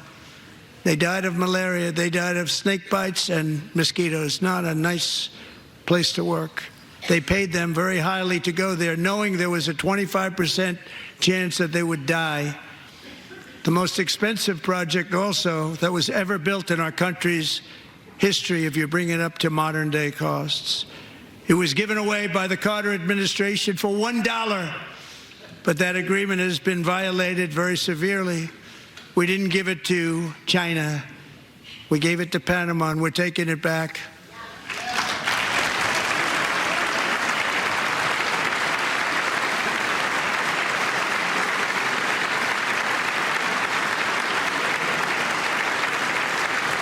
And we have Marco Rubio in charge. Good luck, Marco.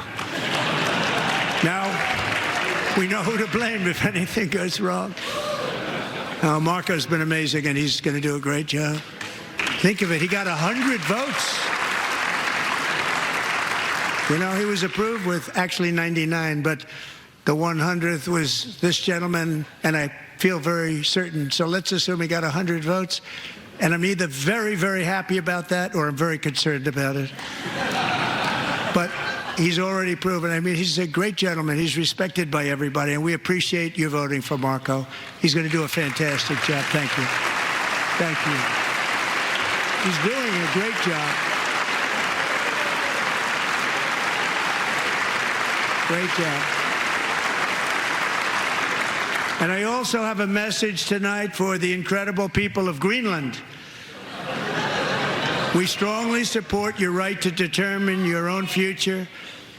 And if you choose, we welcome you into the United States of America. We need Greenland for national security and even international security, and we're working with everybody involved to try and get it. But we need it really for international world security, and I think we're going to get it. One way or the other, we're going to get it. We will keep you safe. We will make you rich, and together we will take Greenland to heights like you have never thought possible before. It's a very small population, but very, very large piece of land and very, very important for military security. America is once again standing strong against the forces of radical Islamic terrorism. 3.5 years ago, ISIS terrorists killed 13 American service members and countless others in the Abbey Gate bombing during the disastrous and incompetent withdrawal from Afghanistan. Not that they were withdrawing, it was the way they withdrew. Perhaps the most embarrassing moment in the history of our country. Tonight, I am pleased to announce that we have just apprehended the top terrorist responsible for that atrocity, and he is right now on his way here to face the swift sword of American justice.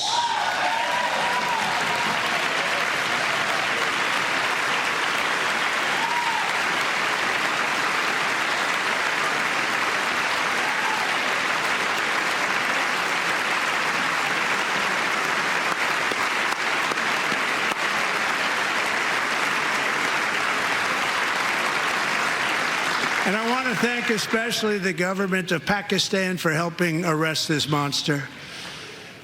This was a very momentous day for those 13 families who I actually got to know very well, most of them, whose children were murdered, and the many people that were so badly, over 42 people, so badly injured on that fateful day in Afghanistan. What a horrible day. Such incompetence was shown. That when Putin saw what happened, I guess he said, wow, maybe this is my chance. That's how bad it was. Should have never happened. Grossly incompetent people. I spoke to many of the parents and loved ones, and they're all in our hearts tonight. Just spoke to them on the phone. We had a big call. Every one of them called, and everybody was on the line, and They did nothing but cry with happiness. They were very happy as you can be under those circumstances. Their child, brother, sister, son, daughter was killed for no reason whatsoever. In the Middle East, we're bringing back our hostages from Gaza. In my first term, we achieved one of the most groundbreaking peace agreements in generations, the Abraham Accords.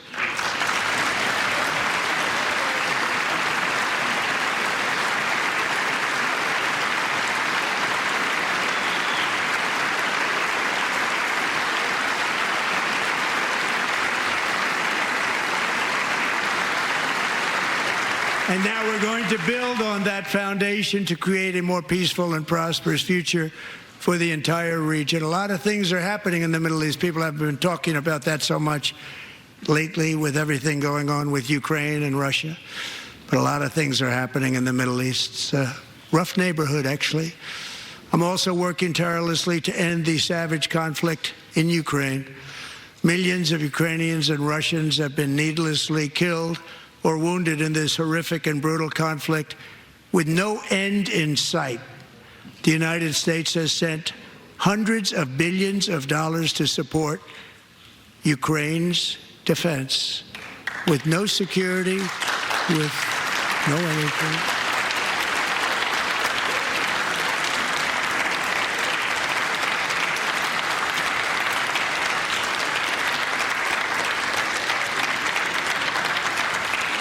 Do you want to keep it going for another 5 years? Yeah, you would say Pocahontas says yes.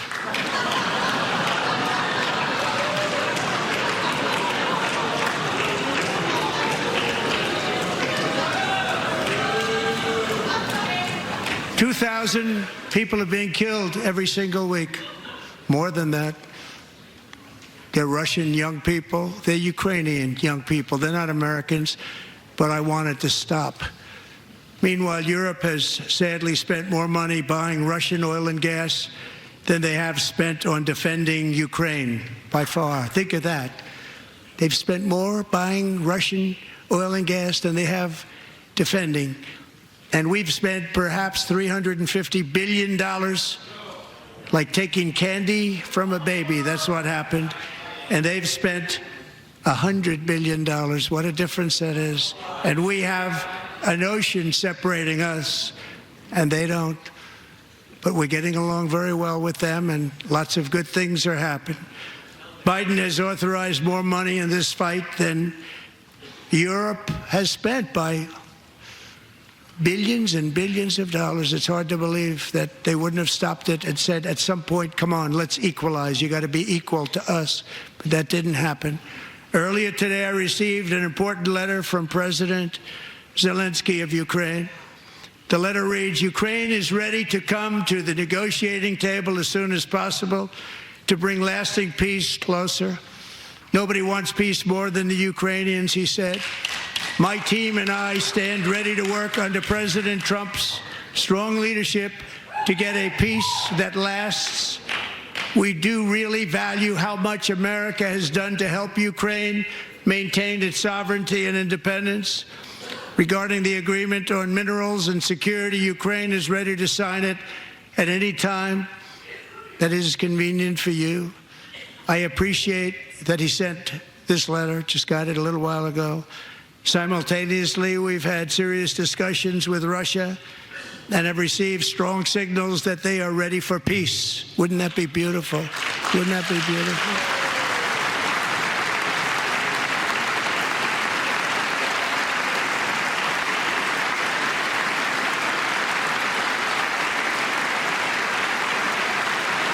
Wouldn't that be beautiful?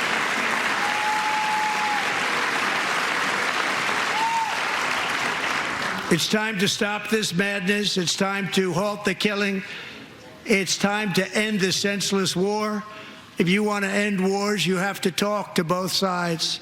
Nearly 4 years ago, amid rising tensions, a history teacher named Mark Fogel was detained in Russia and sentenced to 14 years in a penal colony. Rough stuff. The previous administration barely lifted a finger to help him. They knew he was innocent, but they had no idea where to begin. But last summer, I promised his 95-year-old mother, Malphine, that we would bring her boy safely back home. After 22 days in office, I did just that, and they are here tonight.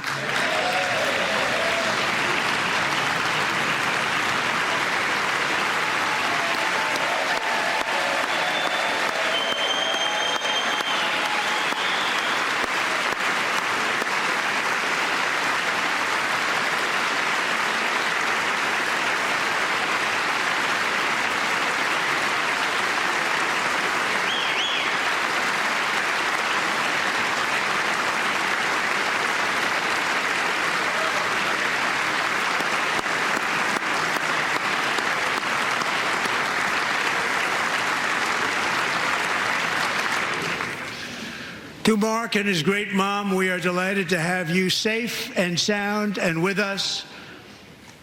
As fate would have it, Mark Fogel was born in a small rural town in Butler, Pennsylvania. Have you heard of it? Where his mother has lived for the past 78 years. I just happened to go there last July 13th for a rally. That was not pleasant. And that is where I met his beautiful mom right before I walked onto that stage. And I told her I would not forget what she said about her son. And I never did I? Never forgot. Less than 10 minutes later, at that same rally, gunfire rang out, and a sick and deranged assassin unloaded 8 bullets from his sniper's perch into a crowd of many thousands of people. My life was saved by a fraction of an inch, but some were not so lucky. Corey Comparator was a firefighter, a veteran, a Christian, a husband, a devoted father, and above all, a protector. When the sound of gunshots pierced the air, it was a horrible sound. Corey knew instantly what it was and what to do. He threw himself on top of his wife and daughters and shielded them from the bullets with his own body. Corey was hit really hard. You know the story from there. He sacrificed his life to save theirs. 2 others, very fine people, were also seriously hit. But thankfully, with the help of 2 great country doctors, we thought they were gone, and they were saved. So those doctors had great talent. We're joined by Corey's wife, Helen, who was his high school sweetheart, and their 2 beloved daughters, Allison and Kaylee. Thank you.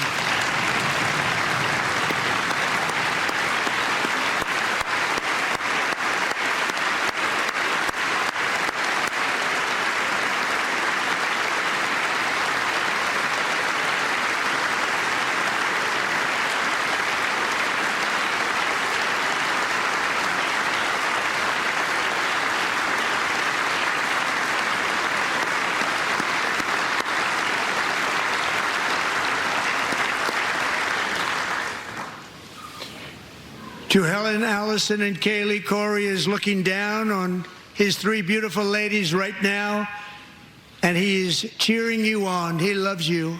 He is cheering you on. Corey was taken from us much too soon, but his destiny was to leave us all with a shining example of the selfless devotion of a true American patriot. It was love like Corey's that built our country, and it's love like Corey's that is going to make our country more majestic than ever before. I believe that my life was saved that day in Butler for a very good reason. I was saved by God to make America great again. I believe that. Thank you. Thank you.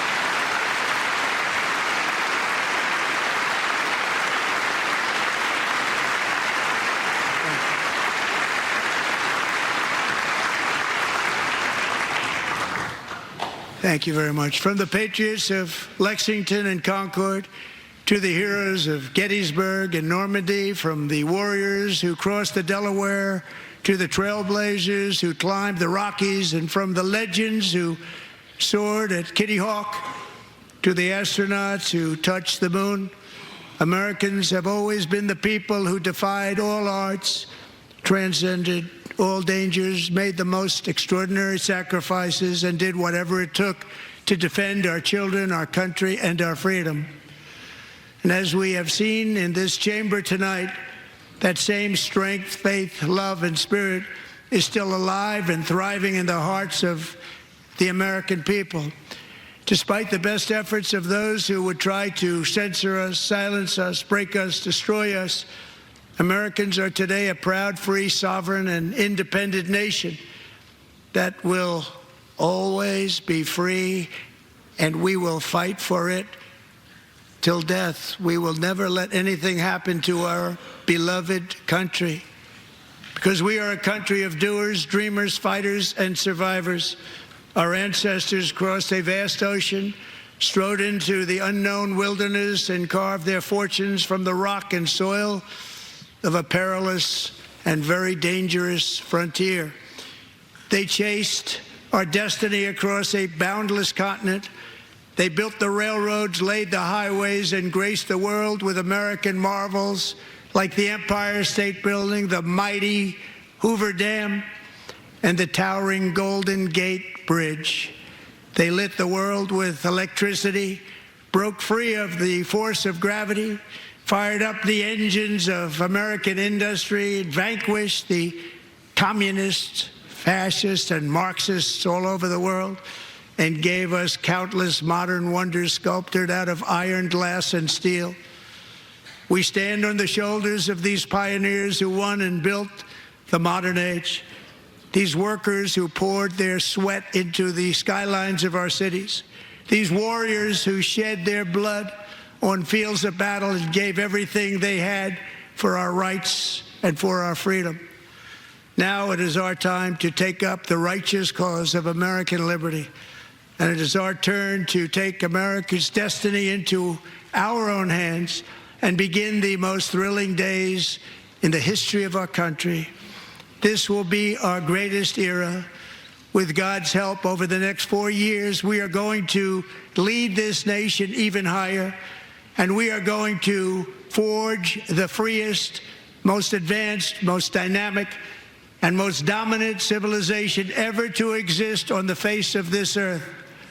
We are going to create the highest quality of life, build the safest and wealthiest and healthiest and most vital communities anywhere in the world.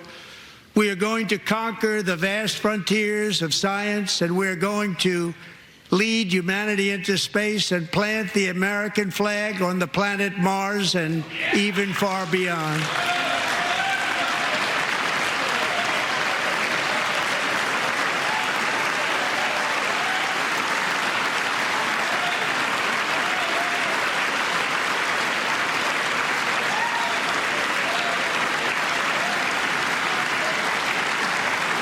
And through it all, we are going to rediscover the unstoppable power of the American spirit.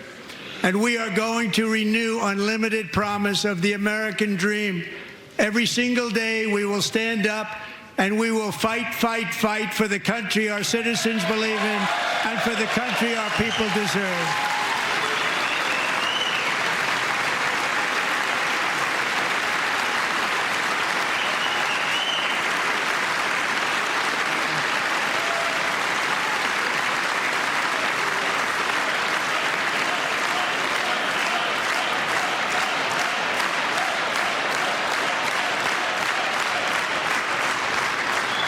My fellow Americans, get ready for an incredible future, because the golden age of America has only just begun.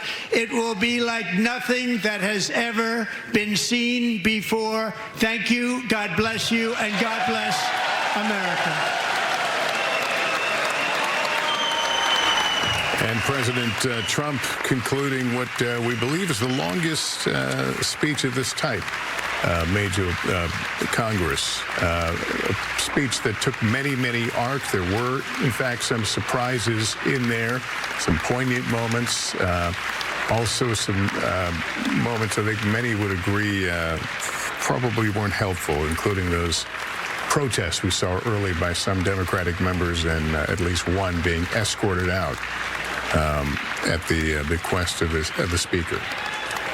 And the president talking about his agenda, talked about the tariffs that, of course, have just gone into effect this week, and it's certainly doubled down on that strategy and said indicated there would be more to come. Talked about foreign policy, and it appeared that he is ready to move forward with Ukraine, but talked a lot about Ukraine and Russia and getting a peace deal, something that is very much at top of mind. And then a lot of the cultural issues, a lot of time spent on some of the more controversial federal programs that he says his Department of Government Efficiency is cutting. So a wide-ranging and, as mentioned, the longest speech ever in the State of the Union or a joint address. So he now holds the top spot there. Just go to Kristen Welker for your thoughts. Savannah, I was struck by the fact that after that rocky start when Congressman Al Green was removed for jeering at him, this really became a speech about cultural issues, a culture war speech, if you will. And he spent about 20 minutes on it. It took him 20 minutes to talk about the top issue for voters, which is, by the way, the economy. He also talked about immigration, the environment, government censorship, all of those things. A couple of headlines. You talked about tariffs.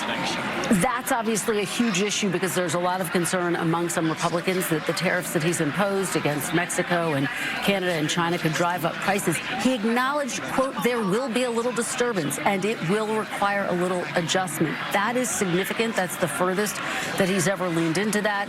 On foreign policy, he announced that the top terrorist responsible for the Abbey Gate bombing is being flown to the U.S., is going to face justice. And notably on Ukraine, I thought that was one of the biggest headlines of the night after that explosive Oval Office meeting.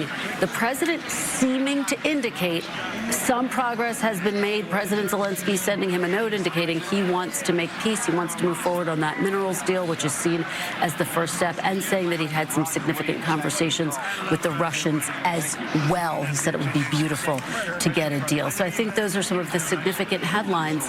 But again, so notable that he began this speech really focused on those culture war issues, and reminder that that's part of what swept him into the White House. In so many ways, this was President Trump characteristically almost defiant. His message was, I'm not going anywhere. I'm not backing down on so many of these key issues for him. And as he put it, we are only just getting started after a first 43 days in office where his administration is touted, and he did tonight, the number of executive orders he has signed, the actions that he's taken moving forward. So you look at something, though, as far as what Americans care about, right? We know they care about the economy and their wallets. Kristen mentioned this issue of tariffs. And yes, while the president did acknowledge that folks like farmers may feel some pain, he also gave his presidential spin on this, suggesting that car companies would be behind it, that it would usher in a new era for these car companies. That has not been what we have heard from those companies thus far. It was only a matter of weeks ago that the head of Ford suggested that long-term tariffs could blow a hole in the automotive industry here in this country. So that is a real question mark, especially when his own Commerce Secretary just hours ago previewed the potential for a compromise here. On these culture war issues that you heard the president lean into, it's interesting to me, he brought up some of these transgender issues that he has talked about so often, even before he got to some of the economic issues that are perhaps more visceral for many Americans. You wonder, well, why is that? Look at some of the polling here. Look at some of the numbers. And poll after poll, the majority of adults approve of what the president has done in his policies regarding, for example, diversity, equity, and inclusion, DEI, and banning transgender athletes from participating in women's sports, for example. So that he sees that as a political winner for him. You heard him lean into that early on in his speech here. It was also interesting when we talk about the economy. What do we talk about a lot? egg prices, eggflation, right? I mean, this is something that any American, you go to the grocery store, you look at the shelves, you're talking about. He did make a glancing reference to that, in part pinning the blame for that on his predecessor, President Biden. We know that it is the avian flu that has spiked egg prices after 166 million egg-laying chickens had to be killed because of it. His administration, he rolled out a plan for this. They do have a plan to, for example, invest more heavily in vaccines for this, to import more, if you will. But he didn't get into some of the details on that to try to make the case to Americans that he's working for them to try to lower the prices. Overall, however, he really leaned into the fact that he is going to be continuing to press the case with, for example, Elon Musk, as you see him walking out, really linking Doge and what Musk is doing to these culture war issues that we've been talking about here. We should note this is an open microphone as the president slowly makes his way, so let's just listen for a few seconds. Thank you. Yes, sir. Thank you. Say cheese. Thank you.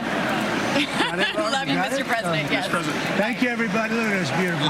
New congressman from Eastern Washington. We've never met. Oh, that's Baumgartner. I was one of Mike Leach's best friends. Oh, He thinks very highly of you. He was tremendous. He was a great guy. Great. Thank you. Peter Alexander, let me turn to you. And what did you pick up on in this speech? A couple things that I heard from someone close to the president who said to me, in their terms, this was one of the most unabashedly partisan speeches ever given from the House podium there. They said this is a confident Donald Trump on steroids that you saw tonight. The argument from within the White House is that even independents watching this evening are going to say, among other things, hey, the guy promised stuff and he's getting it done quickly. I think fundamentally the question at the end of the day for a lot of Americans is going to be, what's in this for me? And that goes to the topic of the little disturbance, as he describes it, as it relates to inflation, and beyond very little acknowledgement of the situation where so many federal workers have been fired so far. Think about this. The president said on multiple occasions tonight that he is going to balance the budget. Let's say you fire every federal worker in the country. You save 8% of the annual budget. To get, you're going to have to get a lot done on Medicare, Medicaid, Social Security issues. He says he's not going to go anywhere near to. So he has some real challenges right now, and already Americans say that they are feeling some of the pain. A lot of talk about also tax cuts and not taxing tips, and so you're also reducing revenue at the same time. Yep. So wonky policy alert, balancing the budget there's a reason that Washington almost never does it. Yeah, he didn't seem to get into the idea of the workers who have been laid off. That was essentially went around that. Things that many members of his own party are dealing with, congressmen right now. To Peter's point, promises made, promises kept. The president got on the campaign trail with Elon Musk and said that this is what he was going to do, is slash the federal workforce. I will tell you that I talked with a Republican member of Congress just tonight who said that she is going to continue. She's going to hold a town hall next week, even after some of these warnings from Republicans, to think about how you conduct these town halls after we've seen a number of protests that have gone viral online of Republicans getting booed or shouted down because of these Doge cuts. Many Republicans, the White House will say those are operatives, those are sort of paid demonstrators, et cetera. But we are seeing that sort of over and over again now as Republicans start to think about the way that they are positioning themselves back home in their districts. One of the big issues tonight had to do with how the Democrats would respond to this speech, and we saw it all over the map, from open resistance and a member of Congress being escorted out, to signs, to a more quiet protest of wearing different colors. We're about to hear from the Democrats officially. The Democratic response is just moments away, so we want to sneak in a break right here. Michigan Senator Elissa Slotkin on deck next. We'll bring it to you live right after this.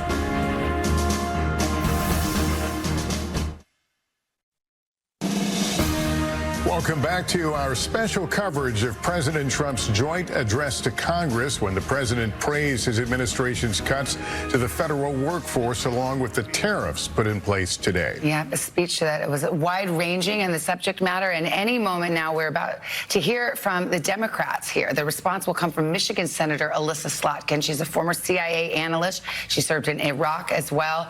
Also did national security issues at the Pentagon and the White House during the Bush and Obama administrations. Senate Minority Leader Chuck Schumer has called her a rising star in the Democratic Party. And NBC News has learned she's going to speak from Wyandotte, Michigan. This is a swing town near Detroit. So she won. She just had a very hard-fought race in Michigan. She won her Senate seat. President Trump, of course, won Michigan. So let's hear from Senator Slotkin here. Hi, everyone. I'm Elissa Slotkin. I'm honored to have the opportunity to speak tonight. It's late, so I promise to be a lot shorter than what you just watched. I won't take it personally if you've never heard of me. I'm the new senator from the great state of Michigan, where I grew up. I've been in public service my entire life because I happened to be in New York City on 9/11 when the Twin Towers came down. Before the smoke cleared, I knew I wanted to make a life in national security. I was recruited by the CIA and did 3 tours in Iraq alongside the military. In between, I worked at the White House under President Bush and President Obama, 2 very different leaders who both believed that America is exceptional. You can find that same sense of patriotism here in Wyandotte, Michigan, where I'm speaking from tonight. It's a working-class town just south of Detroit. President Trump and I both won here in November. It might not seem like it, but plenty of places like this still exist across the United States. Places where people believe that if you work hard and play by the rules, you should do well and your kids should do better. It reminds me of how I grew up. My dad was a lifelong Republican, my mom a lifelong Democrat. But it was never a big deal because we had shared values that were bigger than any one party. We just went through another fraught election season. Americans made it clear that prices are too high and that the government needs to be more responsive to their needs. America wants change, but there's a responsible way to make change and a reckless way. And we can make that change without forgetting who we are as a country and as a democracy. So that's what I'm going to lay out tonight. Because whether you're from Wyandotte or Wichita, most Americans share 3 core beliefs: that the middle class is the engine of our country, that strong national security protects us from harm, and that our democracy, no matter how messy, is unparalleled and worth fighting for. Let's start with the economy. Michigan literally invented the middle class, the revolutionary idea that you could work at an auto plant and afford the car you were building. That's the American dream. And in order to expand and protect the middle class, we have to do a few basic things. We need to bring down the price of things we spend the most money on: groceries, housing, healthcare. We need to make more things in America with good-paying union jobs and bring our supply chains back home from places like China. We need to give American businesses the certainty they need to invest and create the jobs of the future. And we need a tax system that's fair for people who don't happen to make $1 billion. Look, the president talked a big game on the economy, but it's always important to read the fine print. So, do his plans actually help Americans get ahead? Not even close. President Trump is trying to deliver an unprecedented giveaway to his billionaire friends. He's on the hunt to find trillions of dollars to pass along to the wealthiest in America. And to do that, he's going to make you pay in every part of your life. Grocery and home prices are going up, not down, and he hasn't laid out a credible plan to deal with either of those.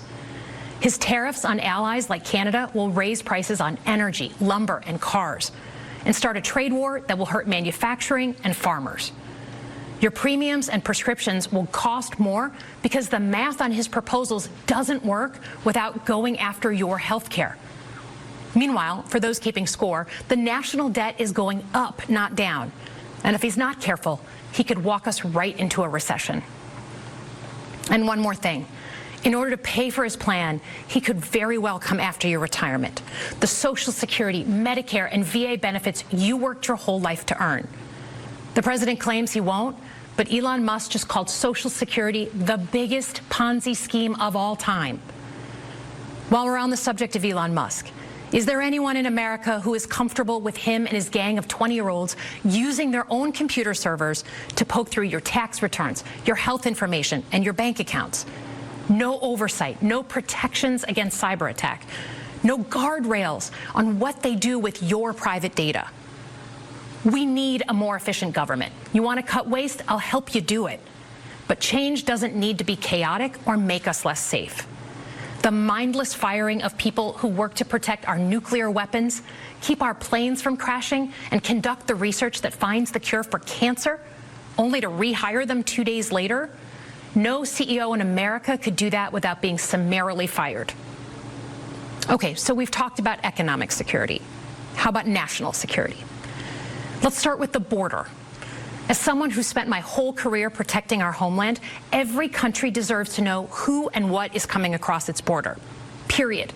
Democrats and Republicans should all be for that. But securing the border without actually fixing our broken immigration system is dealing with the symptom and not the disease. America is a nation of immigrants. We need a functional system keyed to the needs of our economy that allows vetted people to come and work here legally. So I look forward to the president's plan on that. Because here's the thing. Today's world is deeply interconnected. Migration, cyber threats, AI, environmental destruction, terrorism. One nation cannot face these issues alone. We need friends in all corners, and our safety depends on it. President Trump loves to say peace through strength.